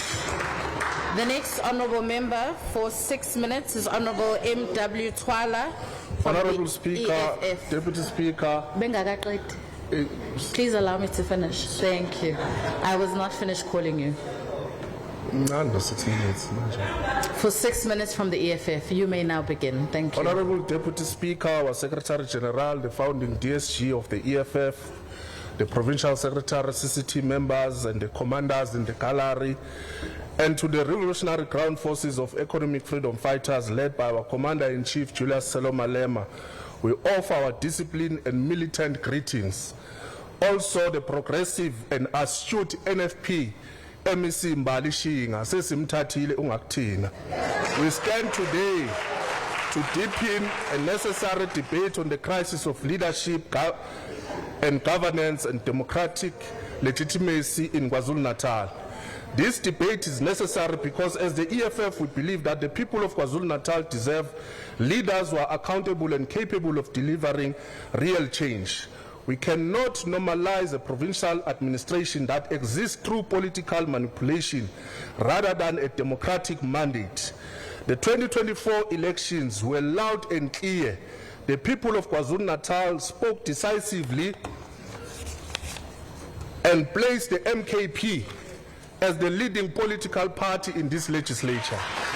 Regardless of political differences between these parties, the democratic outcome was clear, and any attempt to distort it must be confronted and be exposed. It is an insult to democracy for KwaZulu-Natal to be led by parties who together, IFP, DA and ANC, can form 45% of MKP combined, not counting the NFP. Not counting the NFP because the NFP is with us now. Coalitions are legitimate tools in multi-party democracies, but they should never be weaponized to overturn clear electoral outcomes. What happened in KwaZulu-Natal amounts to a political hijacking of people's will, executed through fear, desperation, and opportunism. What makes it worse, it's not like you are doing anything meaningful with the power that you have stolen. You have stolen the people's mandate to govern KZN, and you still fail to deliver basic services. The economic crisis has intensified under this administration. The youth unemployment remains catastrophic and millions trapped in informal work with no stability or security. The Premier has offered no bold provincial plan, no industrial vision, and no urgent intervention to rescue the growing army of unemployed young people of KZN. A provincial government that cannot produce a clear economic development agenda is a government that has already admitted defeat. The 7th administration has not launched any structured plan to rebuild township economies, strengthen rural industries, support small businesses, or develop local manufacturing capacity that could absorb the unemployed youth and our people in the communities. The human settlement crisis is worsened by chronic mismanagement of contractors, where some abandoned projects are left midway. Others fail to meet standards, and the government lacks the capacity or political will to enforce accountability. Basic service delivery continues to crumble in districts across KwaZulu-Natal, with persistent water shortages, unreliable electricity, unmaintained roads, and failing sanitation system. These failures are not isolated incidents. They reflect they are a reflection of a systemic dysfunctional provincial government operating without any vision, discipline, or effective leadership. Violent crime in KwaZulu-Natal remains at crisis level, with murders, robberies, gender-based violence, and political killings continue with an alarming pace. The Premier has failed to mobilize provincial resources, modernize policing strategies, or introduce proactive measures to make communities safer, especially in rural regions. Rural communities are left to fend themselves as law enforcement remains overwhelmed, under-equipped, and poorly coordinated. Want again to expose the hypocrisy of the Democratic Alliance, which has organized a march against this motion. When the DA filed a motion of no confidence in Gauteng, nobody organized a march against them. Their selective outrage proves that their principles shift depending on who benefits politically. For them, it's all about protecting the descendants of Hitler. The DA has repeatedly shown that its respect for the Constitution is conditional. Their willingness to delegitimize this Constitution process is evidence of a party driven by opportunism, and they should never pretend to be the guidance of democratic morality. For the unemployed youth, the people of Inanda, Umlazi, Sobantu, Zakheni, Blabush, Osizweni, Begozulu, Eskawini, the vagabonds, the elderly, the rural communities, the working class, the farm dwellers, and all those whose voices were ignored. We reaffirm that the EFF supports the motion of no confidence. We do so because democracy must be protected. Thank you.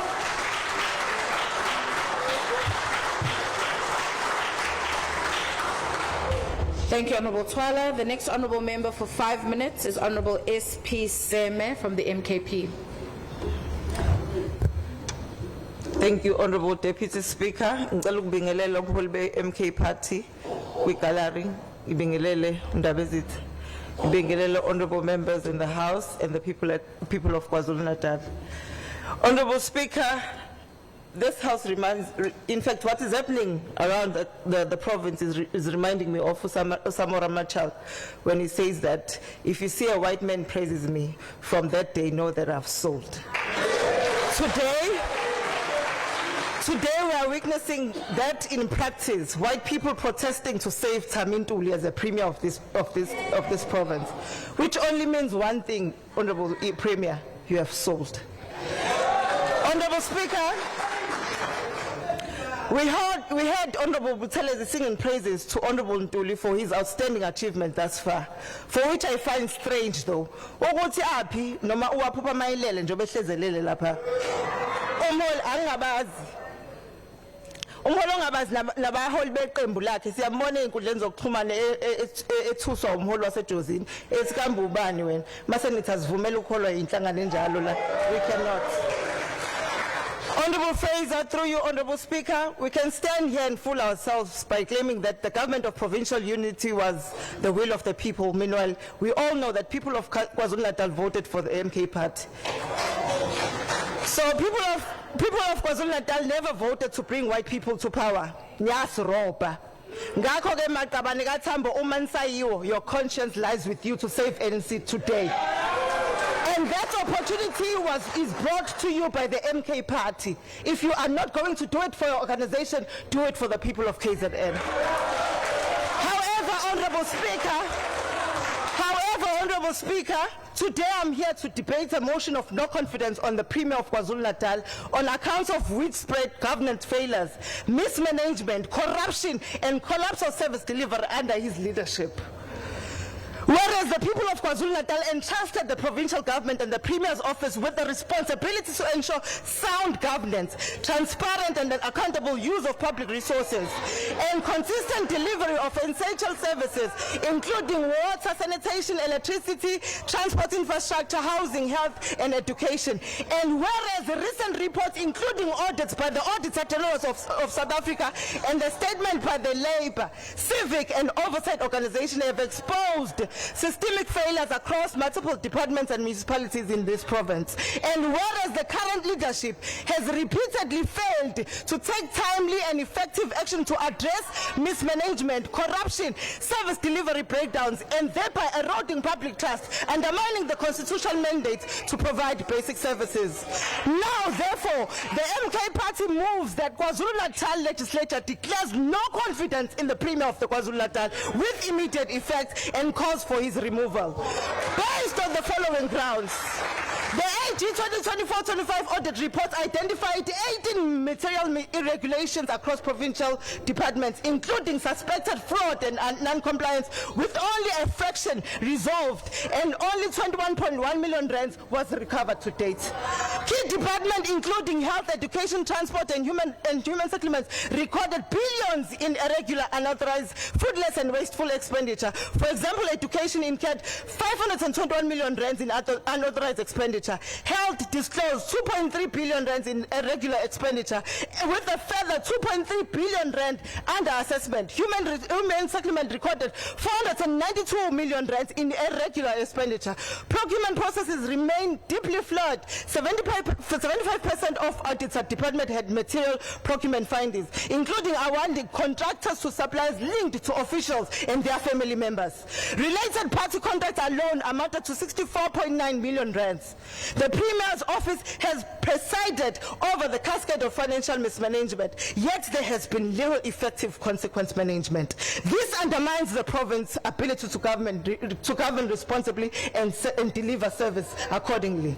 A number of failures of the Premier, specifically in his office, Honourable Tshwelezi, through you, Honourable Speaker, while many of the issues stem from municipalities and various departments, the Premier has had, as the head of the provincial executive, bears ultimate responsibility for oversight, coordination, and ensuring an ethical and functioning administration. Specific failures under his senator include failure to ensure consequence management despite repeated AG findings of irregularities, unauthorized expenditure, and procurement corruption. Few officials have been held fully accountable.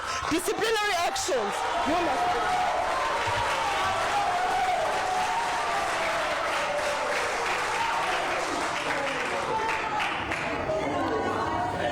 Thank you, Honourable Member.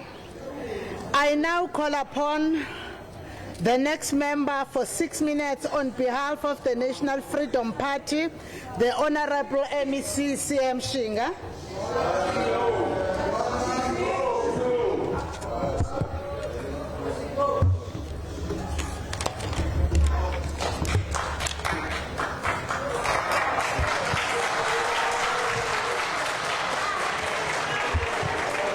Honourable Speaker,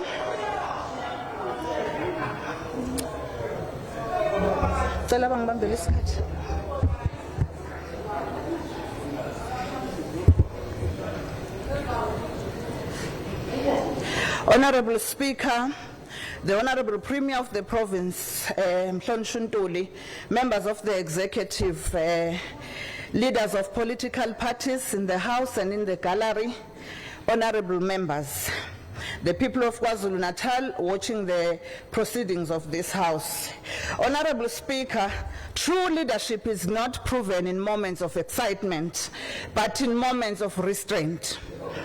The National Freedom Party rises today guided by the principle, not political convenience. We rise conscious of the fact that this House is not a rally. It is not a platform for spectacle, and it is certainly not a space for procedural shortcuts. It is a constitutional institution governed by the rules, conventions, and responsibilities that bind all of us equally.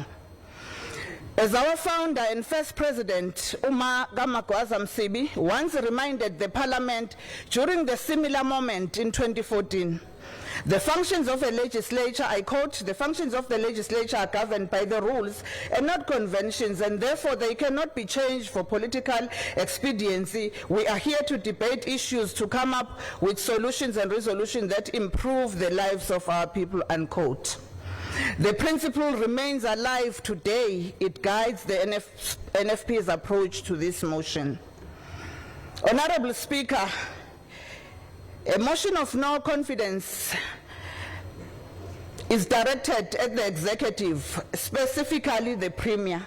It must therefore be assessed on governance, performance, accountability, and constitutional conduct, not on noise, speculation, or political maneuvering.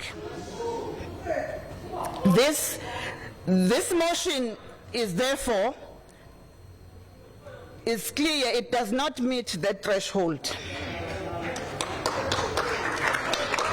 The NFP in this House is not dictated by headlines. It's not dictated by headlines, social media pressure, or external excitement. We are guided by the Constitution, the rules of the legislature, the mandate of our voters, and the legacy of our founder. Disagreement is not disloyalty.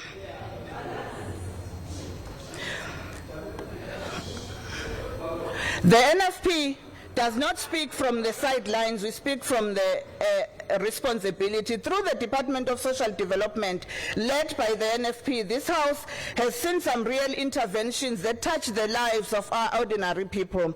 Honorable Speaker, since the inception of the Government of Provincial Unity, and upon assuming my responsibility as the MEC of Social Development, one of the most significant challenges we faced was the long-standing failure to fill critical vacant posts. Addressing this challenge has become one of our key achievements. The department finalized the recruitment process for 77 posts advertised during the second quarter out of 91 approved posts. A first cohort of 36 candidates assumed duty on 1 February 2025, followed by 24 candidates on 1 April 2025, including a finance and administration clerk who strengthens our operational capacity. In addition, 116 management posts were advertised and filled, including 60 social work supervisors. Currently, 148 posts have been advertised, including 100 social worker posts, which are critical to the core mandate of the department, particularly given that these positions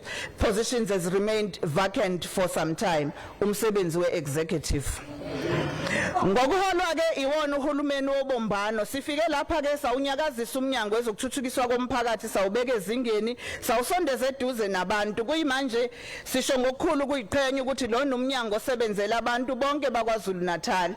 Emasontweni ke adlule sithola indondo esiyinikwe umnyango wezemisebenzi kahulumeni yokuba umnyango ophethwe kahle ke ezweni.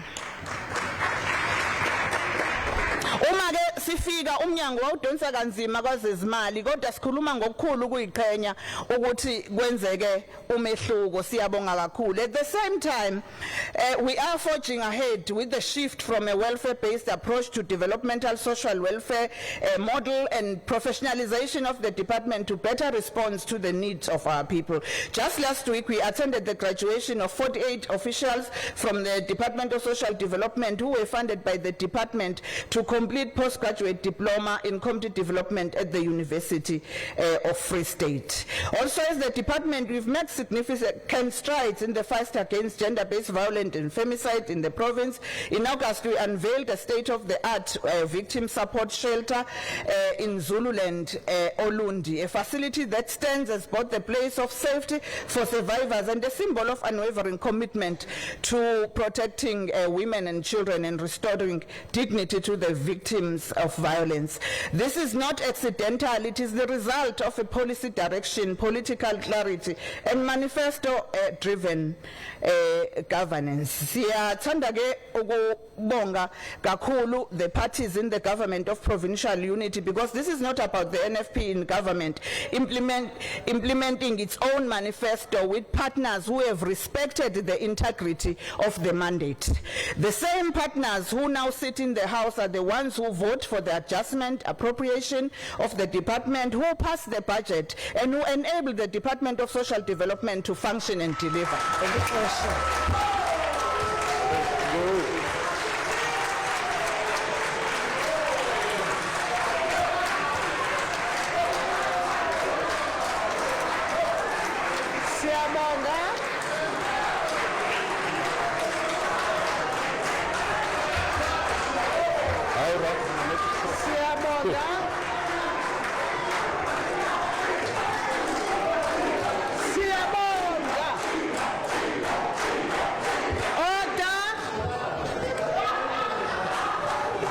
The next member for 6 minutes on behalf of the Democratic Alliance is the Honorable F.A. Rogers, MEC F.A. Rogers.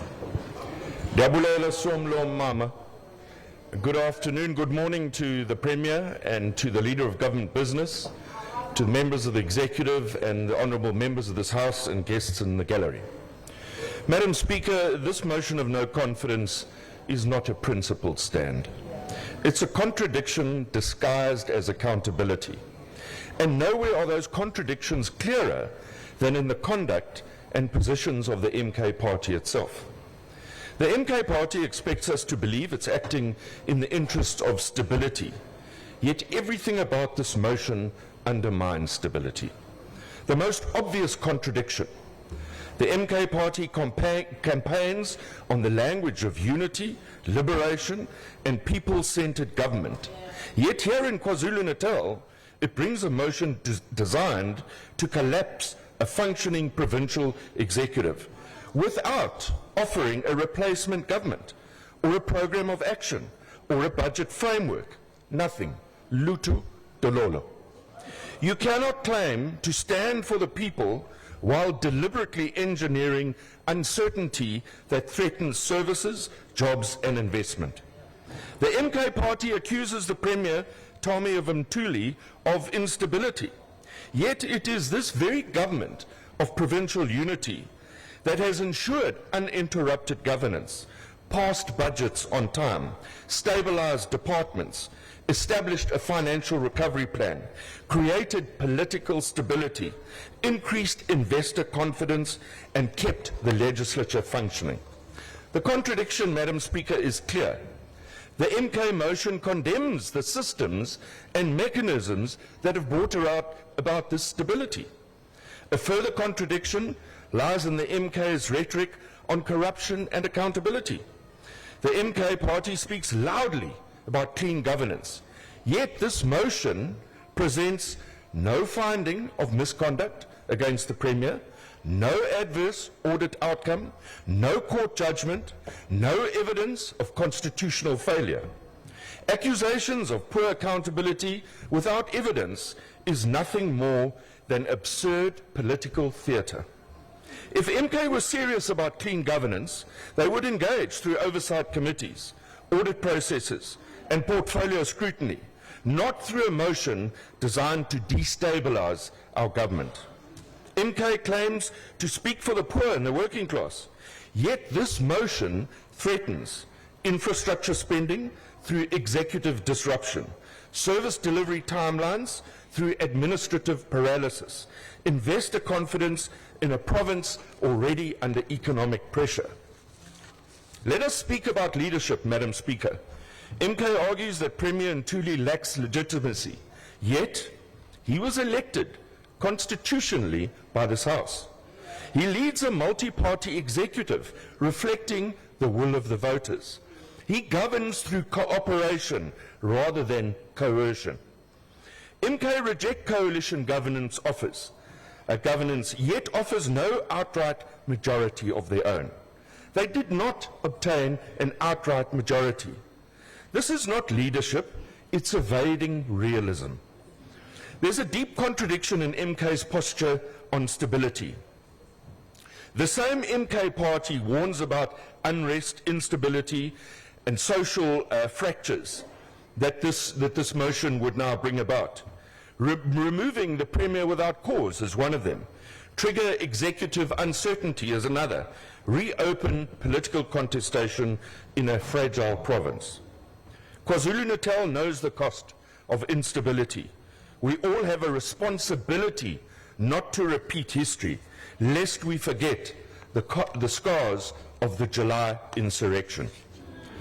Turning to empirical evidence, Madam Speaker, under Premier Thami Ntuli, the GPU, we have on-time budgets and plans, improved expenditure consistency, stronger procurement oversight, better interdepartmental coordination, renewed engagement with business, civil society, improved investor confidence, a reduction in unemployment in the province above that of the national trend. These are measurable governance outcomes, unambiguous outcomes. MK offers nothing in return, only contradictions. This motion tells us far more about the MK party than it does about the Premier. It exposes a party that demands accountability without evidence. It exposes a party that criticizes governance without offering an alternative. KwaZulu-Natal deserves better than that. Premier Thami Ntuli has governed with restraint, inclusivity and discipline. He has delivered stability where instability was expected and cooperation where conflict was predicted. To support this motion, Madam Speaker, would be to reward contradiction and punish responsible leadership that has managed to achieve the positive evidence-based outcome. This House must choose today, Madam Speaker, between governance and a divisive theatrical politic party, between a Premier who has stabilized KwaZulu-Natal and a motion built on contradiction. Thank you.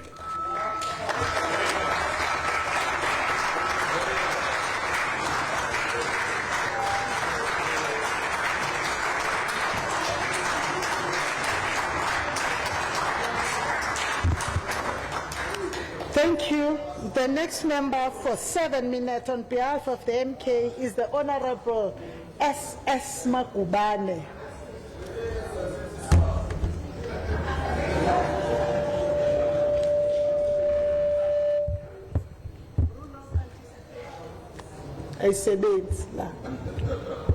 Honorable S.S. Makubane, 7 minutes, sir.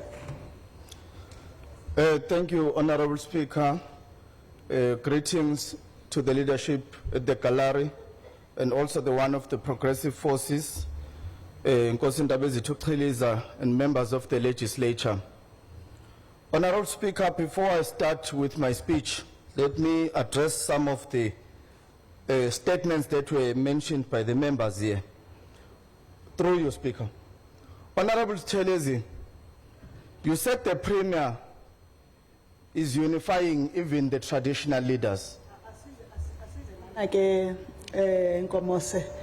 We will say Honorable Buthelezi said. Thank you, Speaker.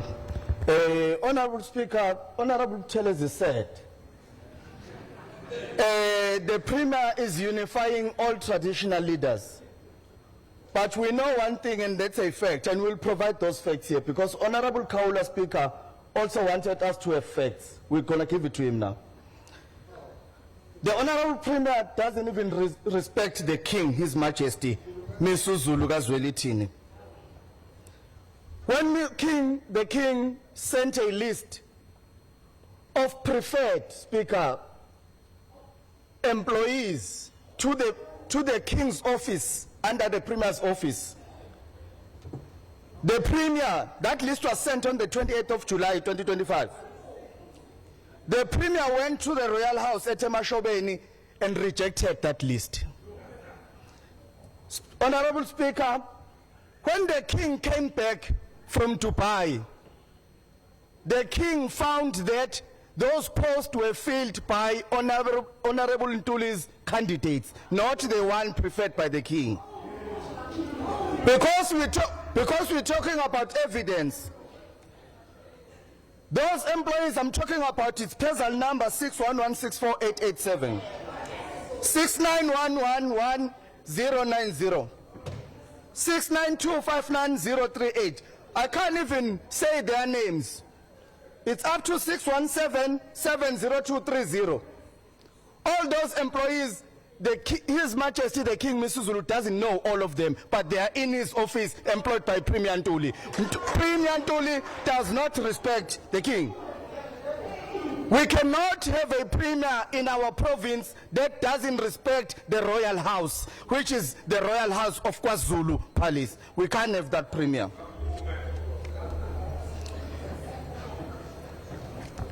The premier is a premier of a, Honorable Speaker, is a premier of a district, not a premier of a province. I'll tell you, because we spoke about bursaries, some had questions, said we need to bring evidence. The bursaries are no more scrutinized by the committee that scrutinizes the bursaries in order for preferred and perfect candidates. Ilembe received only 8 bursaries. Tugela received only 7. Oku 8. Herikwala 8. Guess how many King Kochayo received? 26. He's a premier of a district, not a premier of a province. Guess how many they received from Zululand? Where is IFP dominated district? They received 23 bursaries. So the premier only caters for those districts that are IFP dominated districts. We were called in Empangeni. We were called in Esikawini. They called us for Youth Empowerment Fund ceremony on the June 16 when we were celebrating the Youth Day. The premier stood there in front of us in a big televised ceremony. He said he's empowering the youth. He gave them a huge amount of checks. Those checks did not have money. It was just cardboards. There was no money. We can't have a premier that goes to public with us as honorable members and tell the youth of KwaZulu-Natal who's poor that is giving them empowerment, only knowing that that vote is not approved as yet. They still need to approve the vote in order for that youth to get that money. When was the rollover approved? Count from June 16, July 16, August 16, September 16, October 16, November 16. It was only approved last week. But he said, Honorable Tutunzama asked the Premier Speaker a question. Premier, why did you not come to the youth parliament? Honorable Premier said, I already done a celebration for the youth and even gave them money. As we're speaking, they've already employed a certain number of youth. He was lying. We cannot have a premier who's lying in front of the house. We can't. Honorable Speaker, we are measuring the premier by simply 3 things.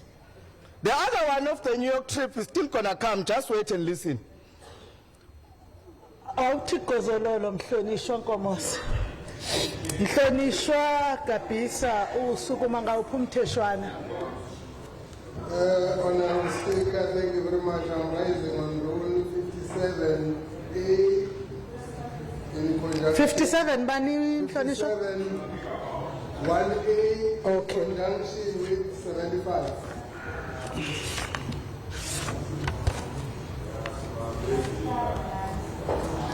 Hayi ngibona manje locule endlini.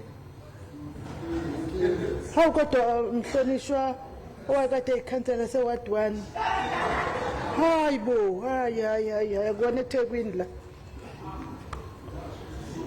Mhlonishwa umntana enkosi ukhawula uthini Honorable Speaker, it has been ruled previously in this house that you cannot say that the member is lying. The honorable member in the podium says the honorable premier is lying. Thank you.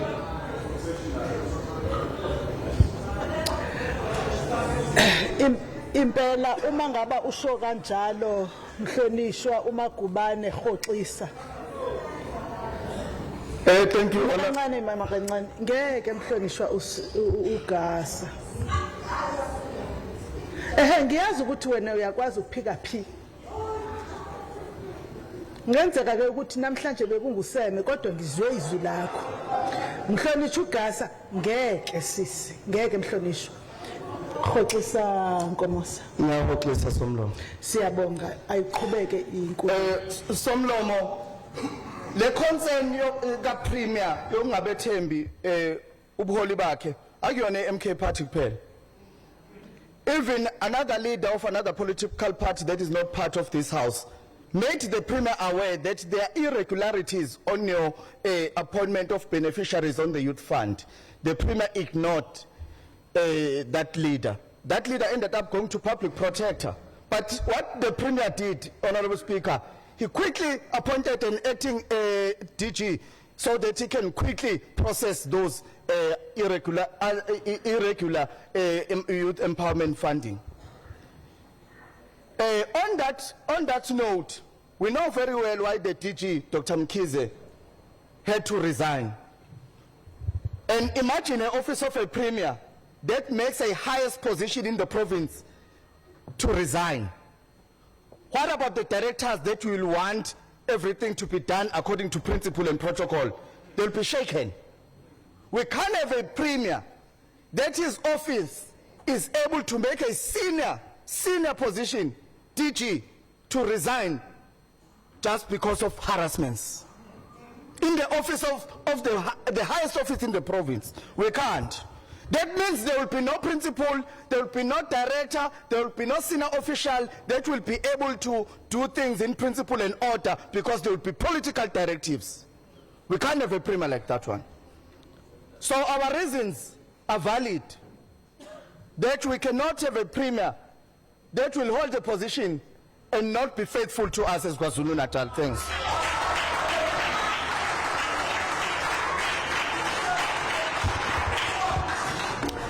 Thank you. The next member for 6 minutes on behalf of the ANC is the Honorable S.A. Duma, the MEC Duma, Leader of Government Business. Provincial greetings, Honorable Speaker Mahubela, Honorable Premier Bele, Chief Whip, the entire leadership, the leadership of the ANC in the gallery, and the members of this august house. Indeed, it's a privilege that to debate, although we are 15 days before the end of the year, we are duty bound not to compromise service delivery. We are duty bound to also take into cognizance that other people are yearning for us to be assisting them, as opposed to be providing and coming with so shallow type of emotion. But I'm going to talk on it, Honorable Speaker. In research, we have 3 categories: the high level, which is high proposition, average proposition, and the low proposition. I'm afraid to say this was presented at a very low population in terms of the processes of understanding. But I must also say that Honorable Mngadi, Honorable Speaker is saying that the presentation is the poor governance in particular. Let me just take this as his thesis that is presented. We are then going to start and try offer. Ngicela uhoxise mhlonishwa uMagubane. Angifuni ukuphinda ngoba kuzwakele lana kwi-record. Ngiyahoxisa somlo. Ngiyabonga Nkomosi. Honorable Speaker, I will then do both antithesis and the synthesis as to put more meat on the stuffed skeleton presented by this in this house. Unfortunately, even the concords and adjectives are used incorrectly, yet we are expected to debate it irrespective of their condition. So I must say that, unfortunately, just do a comparison, Honorable Speaker, this picture is going to be historical. A member presenting a motion in a combat camouflage, begging for mercy, saying to go to the police. Why to wear a camouflage? Why to wear a combat in a combat mode? Yet you are begging for mercy. Then an honorable member who happened to be a female leader, MEC Shinga, is gallivanting on a strategy how we are going to protect the hegemony of the people of KwaZulu-Natal. I'm then going to later do the processes on us understanding the state as a site of struggle in our context and these fears. Why do we have a state? And the legitimacy of the state as well and government must be understood. There are a lot of things that are happening in the province of KwaZulu-Natal, including this province in this year, getting the gold best project that is run national. It is found in this province of KwaZulu-Natal. There are more other things. For the last 15 years, consistently, Honorable Speaker, we've been having a cash account that is stronger in terms of the treasury.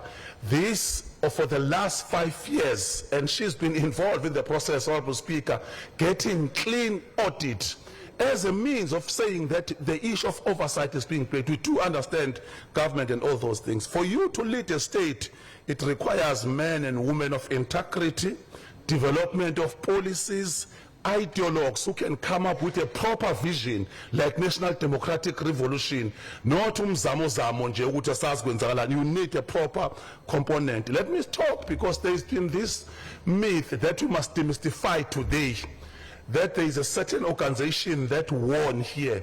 I'm just going to simplify it clearly. We have a debate today because of that shallow understanding. The seats in this house are 80. For you to win, you need 40 plus 1. Nothing less, nothing more, but you must have that for you to be in that process. Just to make even simplify it even further, 39, so that they understand. I'm sure they think that 9 is bigger than 3.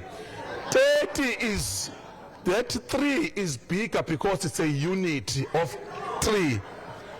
10, then it makes 30. So if you understand that 39, even the proposition, I'm sure others does not understand the strength, what we call the placement value of numbers, that at this point in time we are going to emerge victorious, not necessarily because we've got a preference on who is leading the province of KwaZulu-Natal in a form of premier, but we take we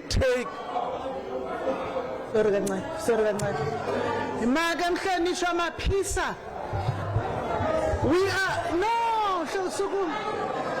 Honorable Seme, I not to Seme, no where local green, call them to Seme. Yabona abantu abangihluphayo ngiyabazi. Honorable Gasa mangisuka kumhlonishwa uMaphisa ngizakwenna sukuma umhlonishwa uMaphisa. You have just been sexist in the house. Ubiza abantu ngamantombazana, withdraw that.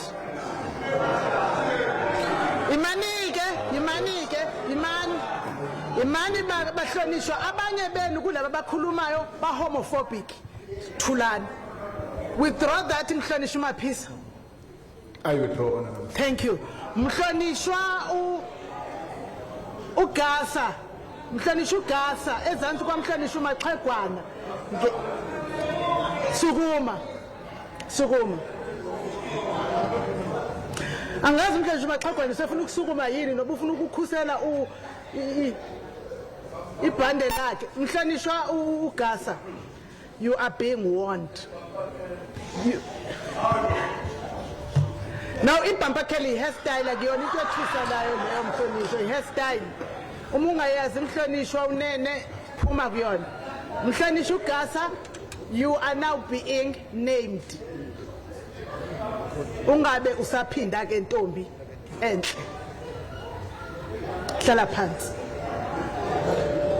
Mhlonishwa uma umndebele phuma kwi hairstyles zabantu ekhanda. Thank you so much, Mr. Speaker Khubela. The MKP, for the history to be recorded correctly, was the only non-cooperative party among political parties who garners most votes, which was sufficient for them to lobby other political parties and form the government. It is therefore a victim of its own making.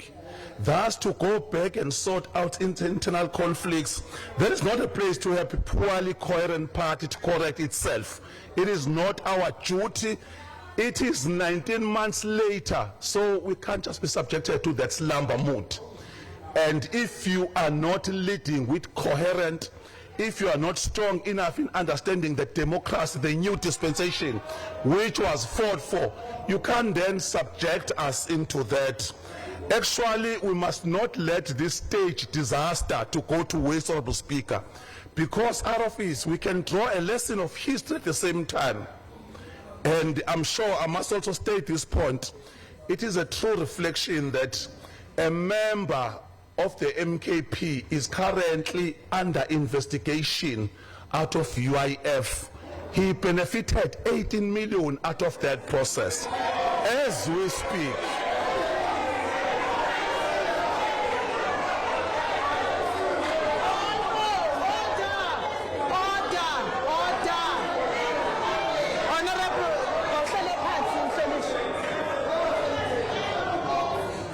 Honorable Deputy Chief Whip, may we hear the rule? Hi. Image kukhona ke ozokhuluma emva kwa Honorable Deputy Chief Whip. Thank you, Speaker. I'm writing on 57(1)A, read in conjunction with 75(1). I think it was the chief, one of the whips from the opposition was doing a gesture like that at someone. Was doing what?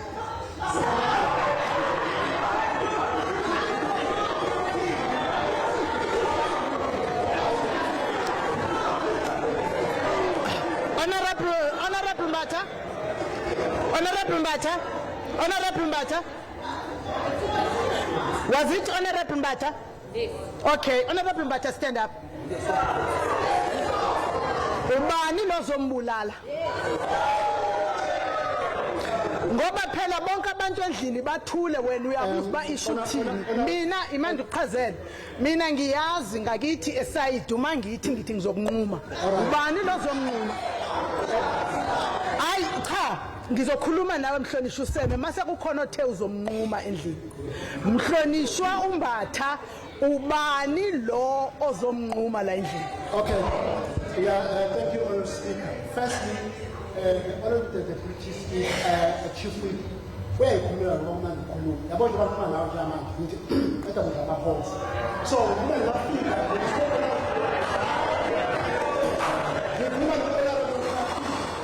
on that side.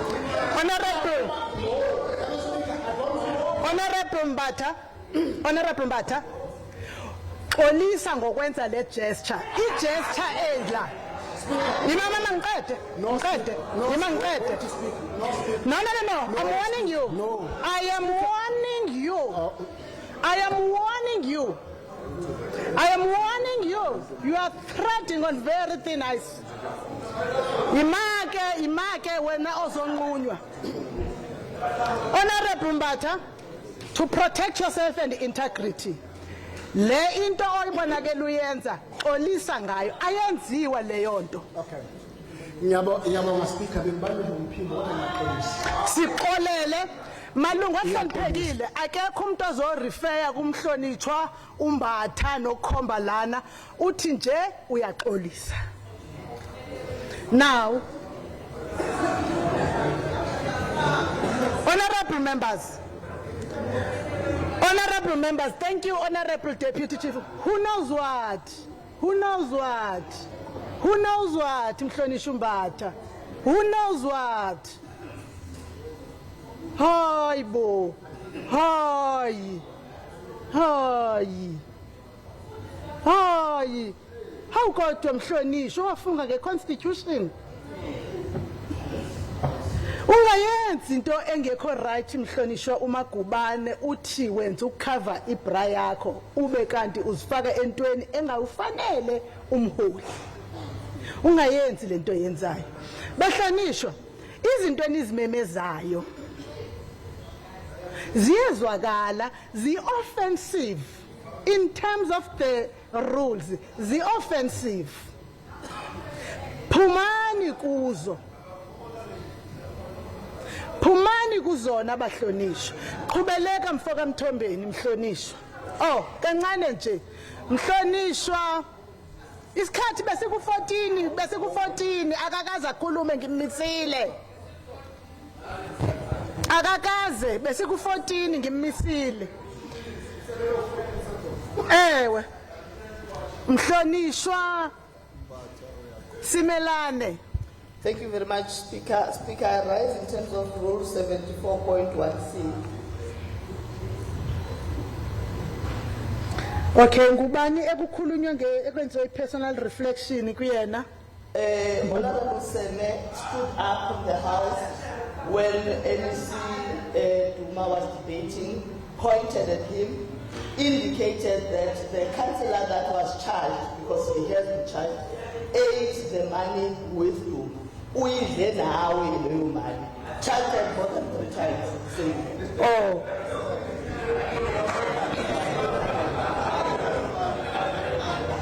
Mhlonishwa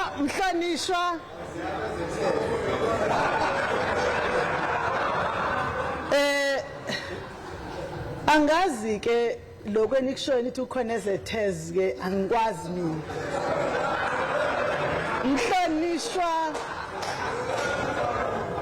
Mhlonishwa ugrandniece kaPix leka Isaka Seme Sukuma. Uqale ngokuthi wayese uANC wase uyaphendula uthi wayidla nawe.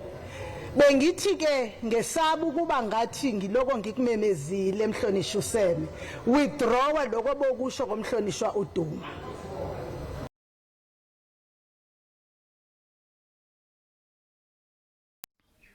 Apologies for that. We seem to have lost our live picture inside the KZN Legislature, which admittedly is heating up quite rapidly with, I suppose, heckling and political mudslinging taking place inside the House. What is taking place at the moment is the debate on the motion of no confidence against Premier Thami Ntuli. But what you're seeing now are buses ferrying individuals who seem to be MK Party supporters who are all being brought to the KZN Legislature. It seems there's going to be some kind of program outside the chamber itself. And in fact, if you juxtapose that with what we heard from the spokesperson of the MK Party, the organization might know something we don't. What is worth pointing out to you, though, as we get those visuals back, is that the sole NFP representative in the chamber has already indicated that she, in fact, will not back this motion. And this is important because of how tight the margins are.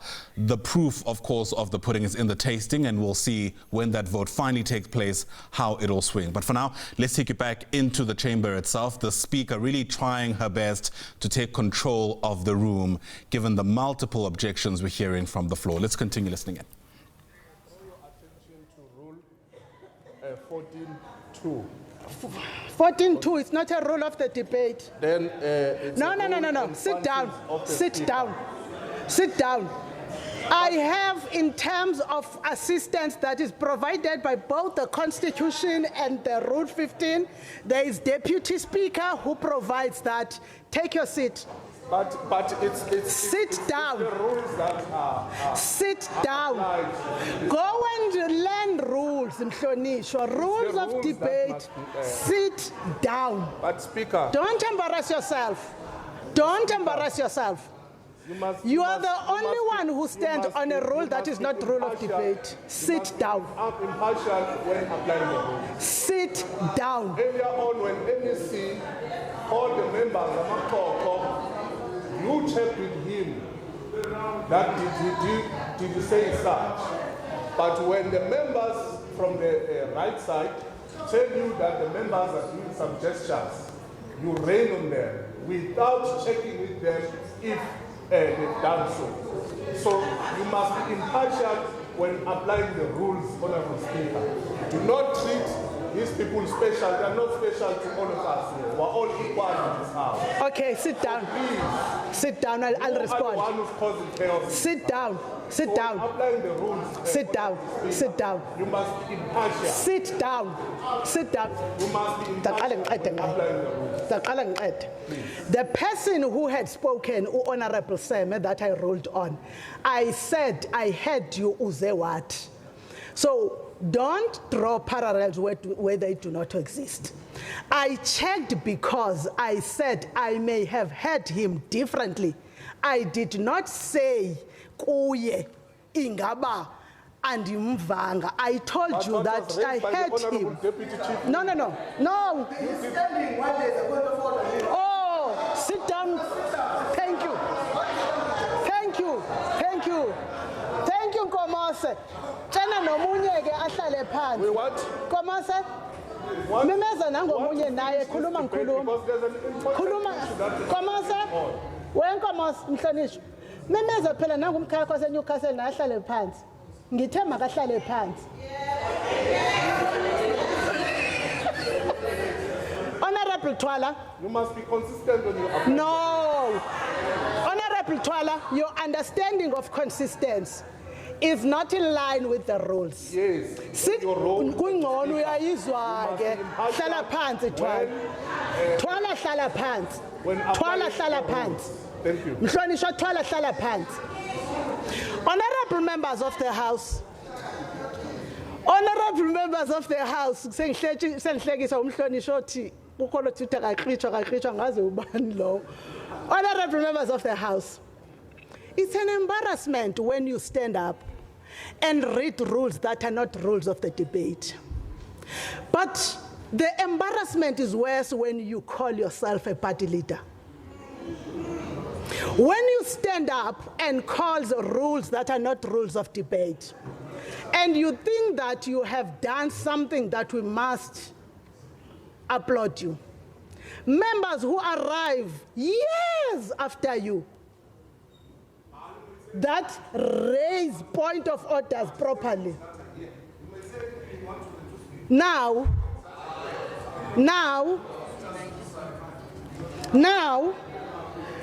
honorable members,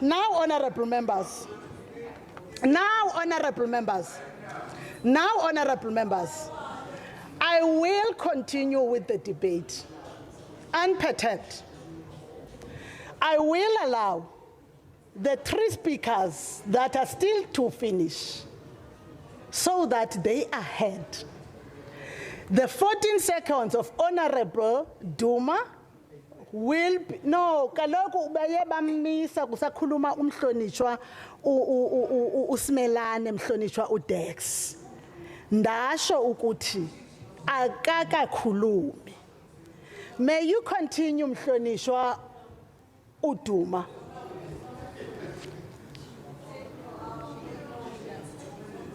Honorable Shinga, hlala phansi, angifuni ukuthi kuume, hayi vele uchophe nje lapha yana.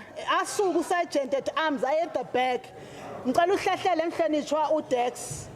Hlala la kuhleli khona umhlonishwa uDex. Sergeant at arms. Now please do sit there so that members who are next online sit there, and a member in case there is a point of order, because what was raised by Honorable Makubane is proper. And I thought you and your colleagues, service officers, would have picked it up first. Thank you, Honorable Makubane. Mhlonishwa uShinga singakusiza. Thank you, Honorable Speaker. I rise on Rule 75, 1. Honorable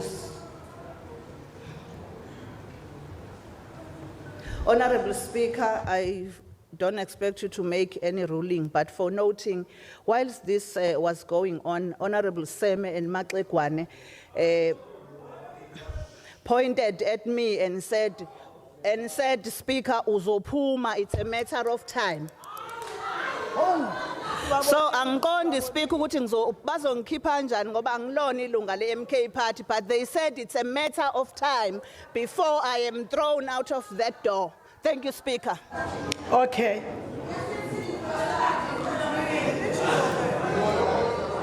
Mana pen. Sorry, Honorable kodwa manje wena ufuna ngikole kanjani ukuthi awonile mawukanje. Yabona uyambona uHonorable Maxhegwane eduze kwakho kanjani, wena uyazibona kanjani Mhlonishwa uMaseme?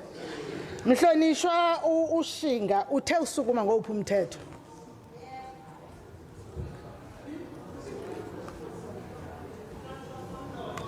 Kuma ngomthetho u75. Okay. Point 1. Ngishilo on a reflection that was made by 2 members of the legislature. Okay. Kukhona enikwenzile okunjalo Mhlonishwa uSeme nomhlonishwa? Hayi angikabafuna ofakazi. Ngobheka ivideo.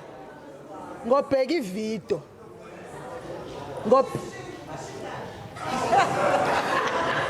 Mhlonishwa uMaxhegwana, Mhlonishwa uShinga, leyo point yakho of point of order ngo Rule 75, I will look at a video. Mhlonishwa uMbatho. Mbatheni.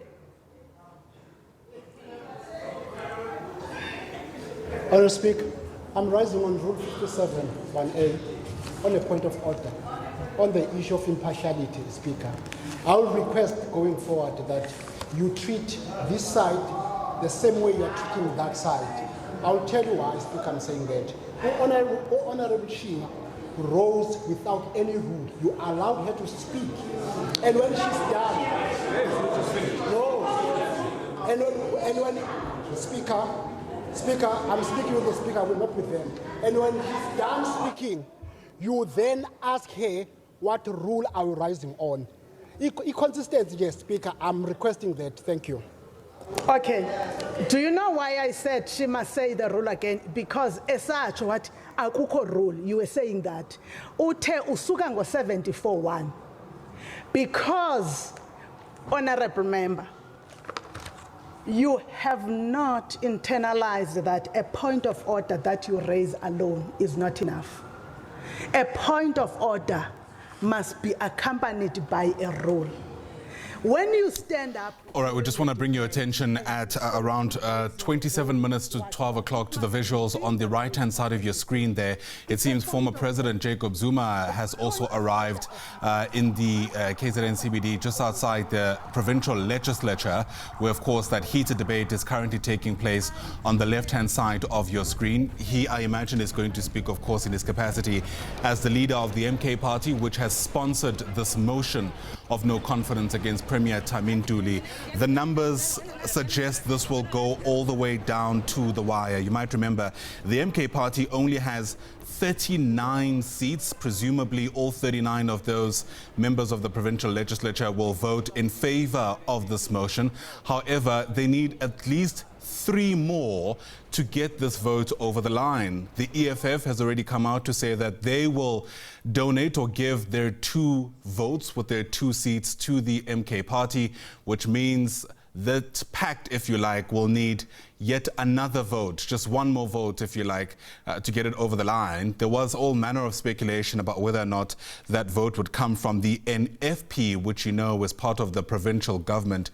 But we've heard from the sole representative of that party in Mbali Shinga, who's come out to say that, in fact, she will support Thami Ntuli, in other words, vote against this motion, which has, I suppose, raised all manner of speculation about whether or not it will pass.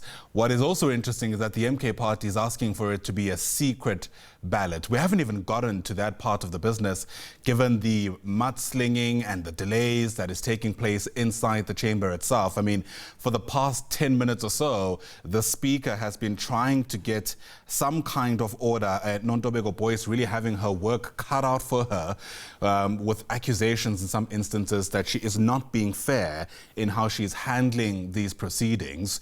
And this has mostly come to the fore at a time when an ANC speaker in Duma, who you can see is on your screen there, speaking at that time. You know, the speaker herself is, of course, part of the ANC. But we're just going to stay with these visuals for you on the right-hand side. I can spot there Zuma Sambudla, who is presumably, and there he is, former President Jacob Zuma, officially arriving at the KZN Legislature as this particular motion takes place. I must point out to you, if you haven't been able to keep up with our broadcast from about 9 o'clock, you might have missed the spokesperson of the MK party, who seemed, I think, quite notably optimistic. You know, he was very upbeat about how this will go. And you compare that with the fact that a whole host of party members of the MKP have also arrived outside the legislature. So it seems there may very well be some kind of program led by the MK party outside on the other side of this vote. But let's then take you back inside. Once again, the Speaker in Nomtembeko Boyce trying to get some kind of control in the room as the debate of this motion of no confidence continues.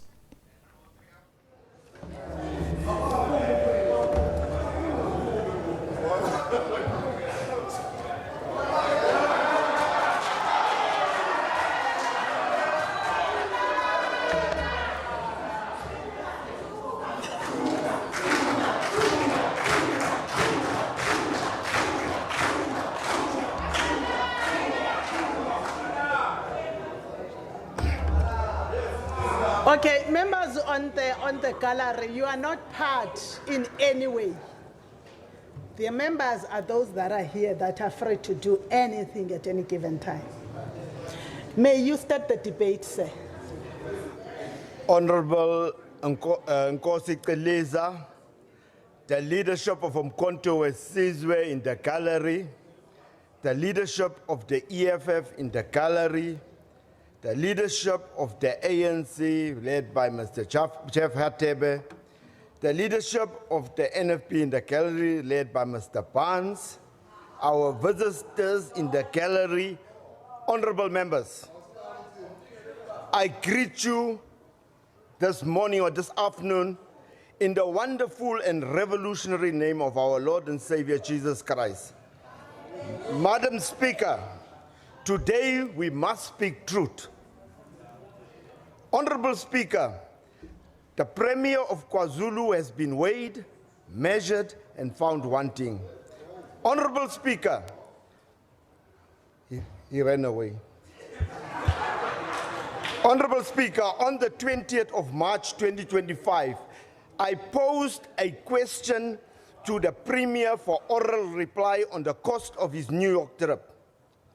In the Premier's response, the Premier deliberately misled this House by informing us that the cost was a mere 737,323 rand. Upon our thorough investigation, Madam Speaker, we discovered that the cost for the Premier was actually 970,323 rand and 30 cents. And the total cost of that trip was 7,261 rand 69 cents. Honorable Speaker, in my follow-up question to the Premier, I asked the Honorable Premier, you're standing, I asked the Honorable Premier if there was anyone who accompanied him on the New York trip who was not an employee of the provincial government. Honorable Premier, the response to me and this House, the Premier responded to me and this House that he could not remember. He said he could not remember, you're standing here. Honorable Speaker, today please allow me to remember for the Honorable Premier. Madam Speaker, there is a saying that what happens in Vegas stays in Vegas, but what happens in New York City will be revealed in the KZN Legislature today. Madam Speaker, the Honorable Premier was accompanied on that trip by his girlfriend, his baby mama, at the expense of the taxpayer of the city. Then the MEC for Finance wants to speak about clean governance. Upon the return of the Premier from the New York trip, the Honorable Premier employed the same girlfriend in his department. Honorable Speaker. Honorable Dex Kauti-Kozololo, kancane mfowethu, please take your seat. Honorable Biela, sit that side so that this one is free for honorable member debating. Which rule, Deputy Chief Whip? I'm rising on Rule 74(1)(a).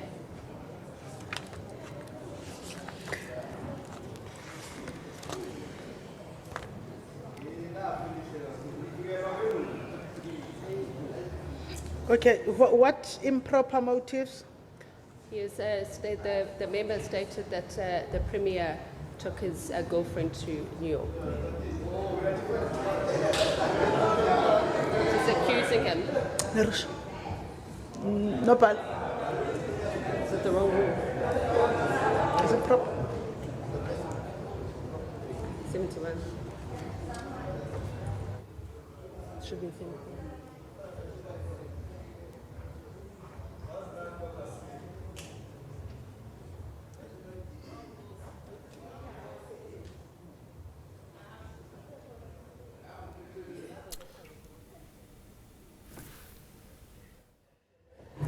Look, Deputy Chief Whip, we're treading on very thin ice because there is a matter of spouse and benefits to the executive of spouse and partners and the broader definition. May you allow us to rule on this on the 16th of January?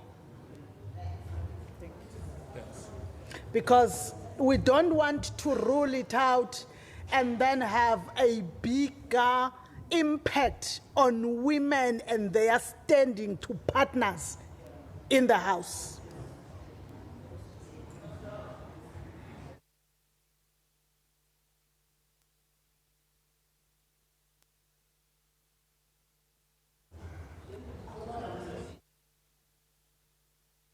That day, the Premier could not remember. But today, Madam Speaker, I want to inform you, Madam Speaker, and this House, there was another non-staff member who was on that trip to New York. This other tourist to New York City was the friend of the Premier's girlfriend. Honorable Speaker, it was a New York vacation at the expense of the taxpayer. It was a multi-million rand holiday for the Premier, whilst the very same MEC that was here cuts the budgets for education and health. It is a shame and a disgrace, Madam Speaker. uMkhonto weSizwe laid a formal complaint against the Honorable Premier in terms of Rule 272, 3G and L. The IFP and the DA preached constitutionality, but when they faced the litmus test of accountability, they were found wanting. The DA Deputy Speaker put stumbling blocks in the way of uMkhonto weSizwe getting the Premier to appear before the Ethics Committee to account for his New York love trip. Honorable Speaker, there is a generally corrupt and demonic relationship between the DA and the IFP. Msomloma namhlanje sinyathela amadimoni la. Uxolo. You have just now put improper conduct to the Presidium and the Ethics Committee. You have just accused us of improper conduct through the Deputy Speaker and chairing the Ethics Committee. And I want you to withdraw that. And if you have an issue with the Ethics Committee, do that in writing to the Speaker.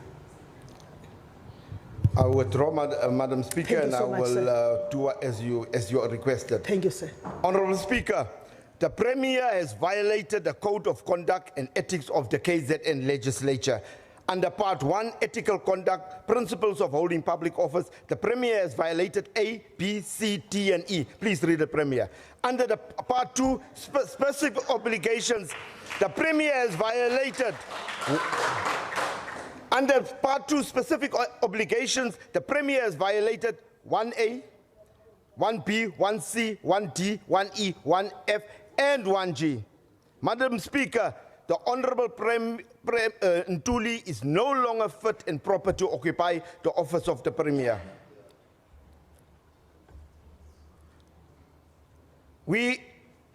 Today, Madam Speaker, we are appealing to the ANC members of this House. We are appealing to their revolutionary conscience to do the right thing today.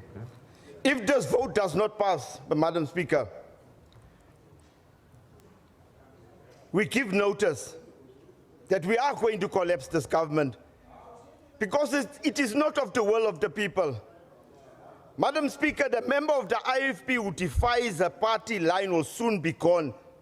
And I want to say to you, Madam Speaker, the members were right, it's a matter of time. It's just a matter of time. We will be 50-50 in this House. We'll be very 50-50 in this House. If it's not today, it's going to be next week. If it's not next week, it's going to be early January. Then this member will be gone, will be 50-50 in this House.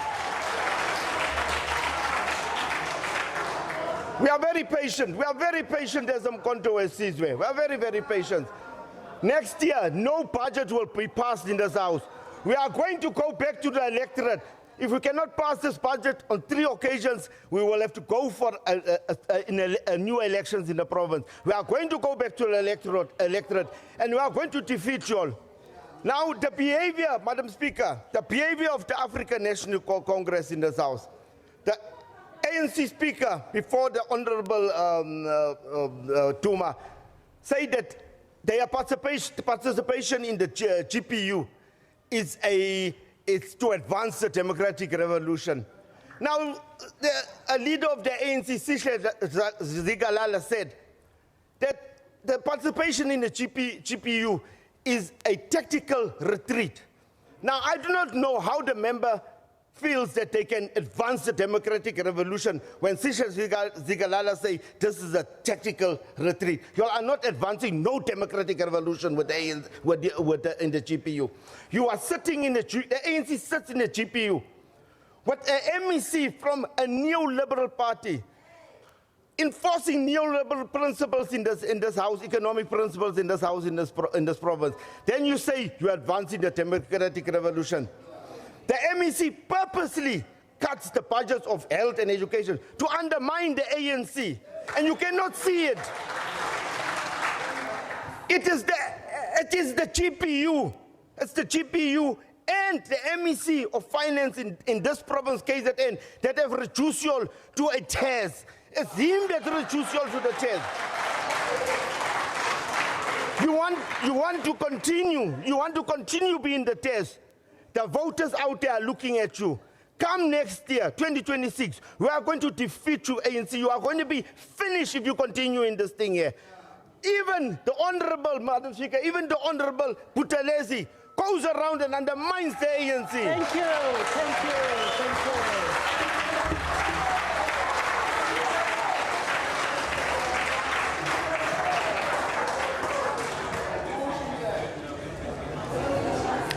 Thank you, Honorable Dex. Now, the next member to take the podium for 9 minutes and on behalf of the IFP is the Honorable Dr. A.C. Biela.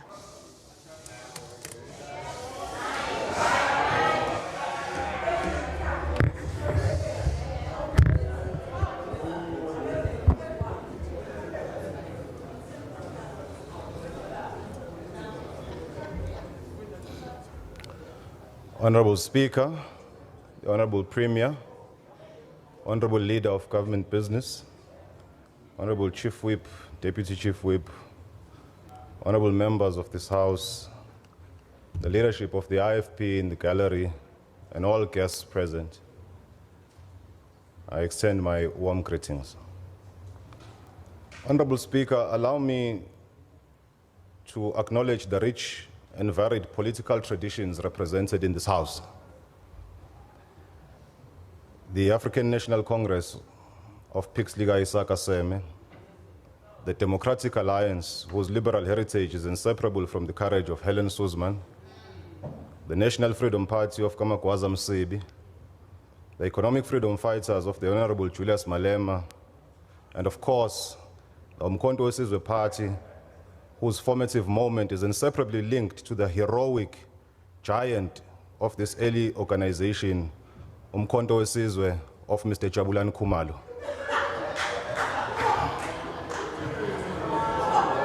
Before I turn,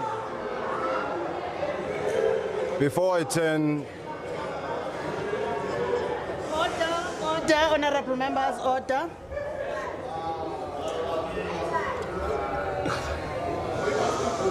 Before I turn to the serious matter that has brought us together, allow me to begin on a human and joyful note. We do not only meet here as politicians, but we also meet as men and women who belong to families and communities, who know what it means to celebrate with others when life gives them a new chapter. That being said, I would want to extend my warm pleasure. Honorable Seme, what role are you on, my leader? Honorable Speaker, since you allowed Honorable Shinga to say a few words, I want to address the Speaker on the podium. And he's It's uMkhonto weSizwe of the President. Imani, mhlonishwa ukhawula yini ngikuthembe kangaka? Angimzwanga nokuthi ubethini, angikwazi nokumcorrecta. Ngikugcine usithi since I allowed you, Honorable Shinga, angikhange ngisakuzwa mhlonishwa wami omuhle. I rise on Rule 57(1)(a). Okay. And since you allowed Honorable Shinga to express her views, I'm expressing my views and correcting the Speaker on the podium. The uMkhonto weSizwe belongs to Jacob Zuma. No, Kangas. No.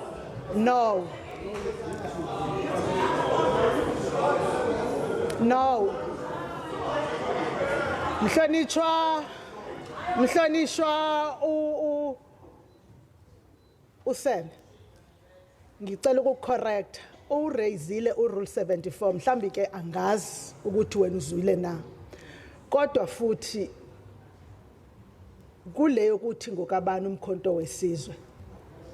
Mina ngazi umhlonishwa uChiliza, umhlonishwa uMngadi, umhlonishwa uMagubane, umhlonishwa uMkhize, umhlonishwa uMbatha. So ipoint yakho ipoint ye debate engeke ngangena kuyona, ngicela ungangifaki. Inkokheli engizaziyo zale party yilezi eziwu5 la endlini. Usungahlala phansi ke mhlonishwa. Yabo ka speaker kodwa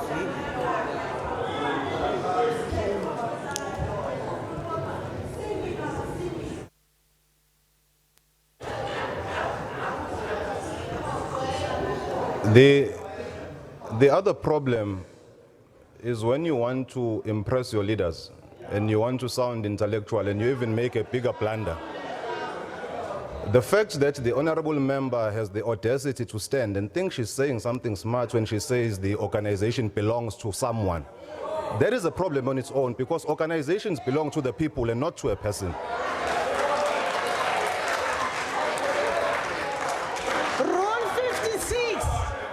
Honorable members, both sides of the House, both sides of the House. Rule 56. Don't drown the Speaker. Don't drown the Speaker. Chief Whip or official opposition, what rule are you on? Imana nisahloniphi no Chief Whip wena? Tusenkomo, what rule?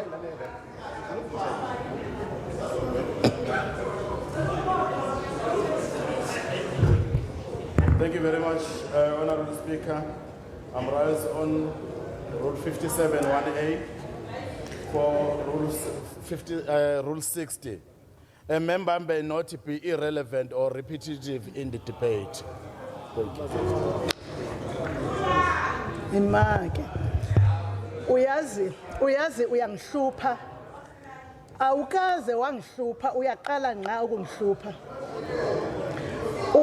Uraise irule oyazi ukuthi yepresidium. Ufuna manje ngisho bese ngiyamenyezwa. Sibangeni nawe. This rule is not yours. Allow the member to debate, sir. Mhlonishwa ubiyela qhubeleka besingekabona isibhidi. Let me continue, Honorable Speaker. With pleasure, we are enjoying this moment. Honorable Speaker, I was still indicating on a very lighter note that we wanted to extend our congratulations to our colleague, the Honorable Fikile Masego, on her marriage.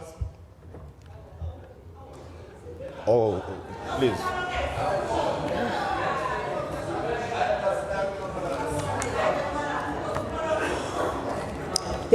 Yes, mhlonishwa Magubane.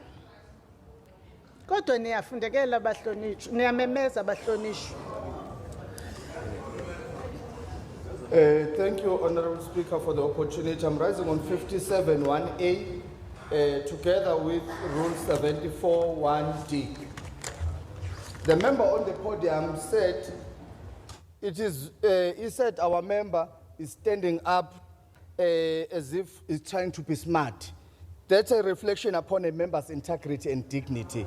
When you are a doctor, it doesn't mean that you undermine other members here in the House. Yes. Because you are a doctor, because your father was a leader, was leading in the IFP, and now because your father was a member of the IFP in a good position, then you were privileged to go to school. Now you're taking other members for granted, you're undermining them just because you're a doctor. You can't be a politician who undermines other people in this country. You can't be a politician who undermines other members. Nonsense.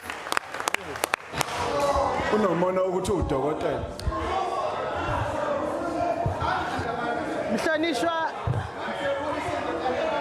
Nkomose Mhlonishwa Magubane, bengisahamba nawe ngizombuza ukuthi lokhu okushoyo umekshilo akhoxise sehlukana la usuthi une PhD ngoba uyise. ngicela ukususe lokho. No. Ngizolungisa lokhu okushiwo uyena Nkomose. Mhlonishwa uMagubane, bengithi lokho okushoyo ukuthi kungani imanini bahlonishwa. Thina sonke singena iPhD asithuleni siphumeni kuyona. Uma fike enze njalo bengenayo qualification lezi ngane.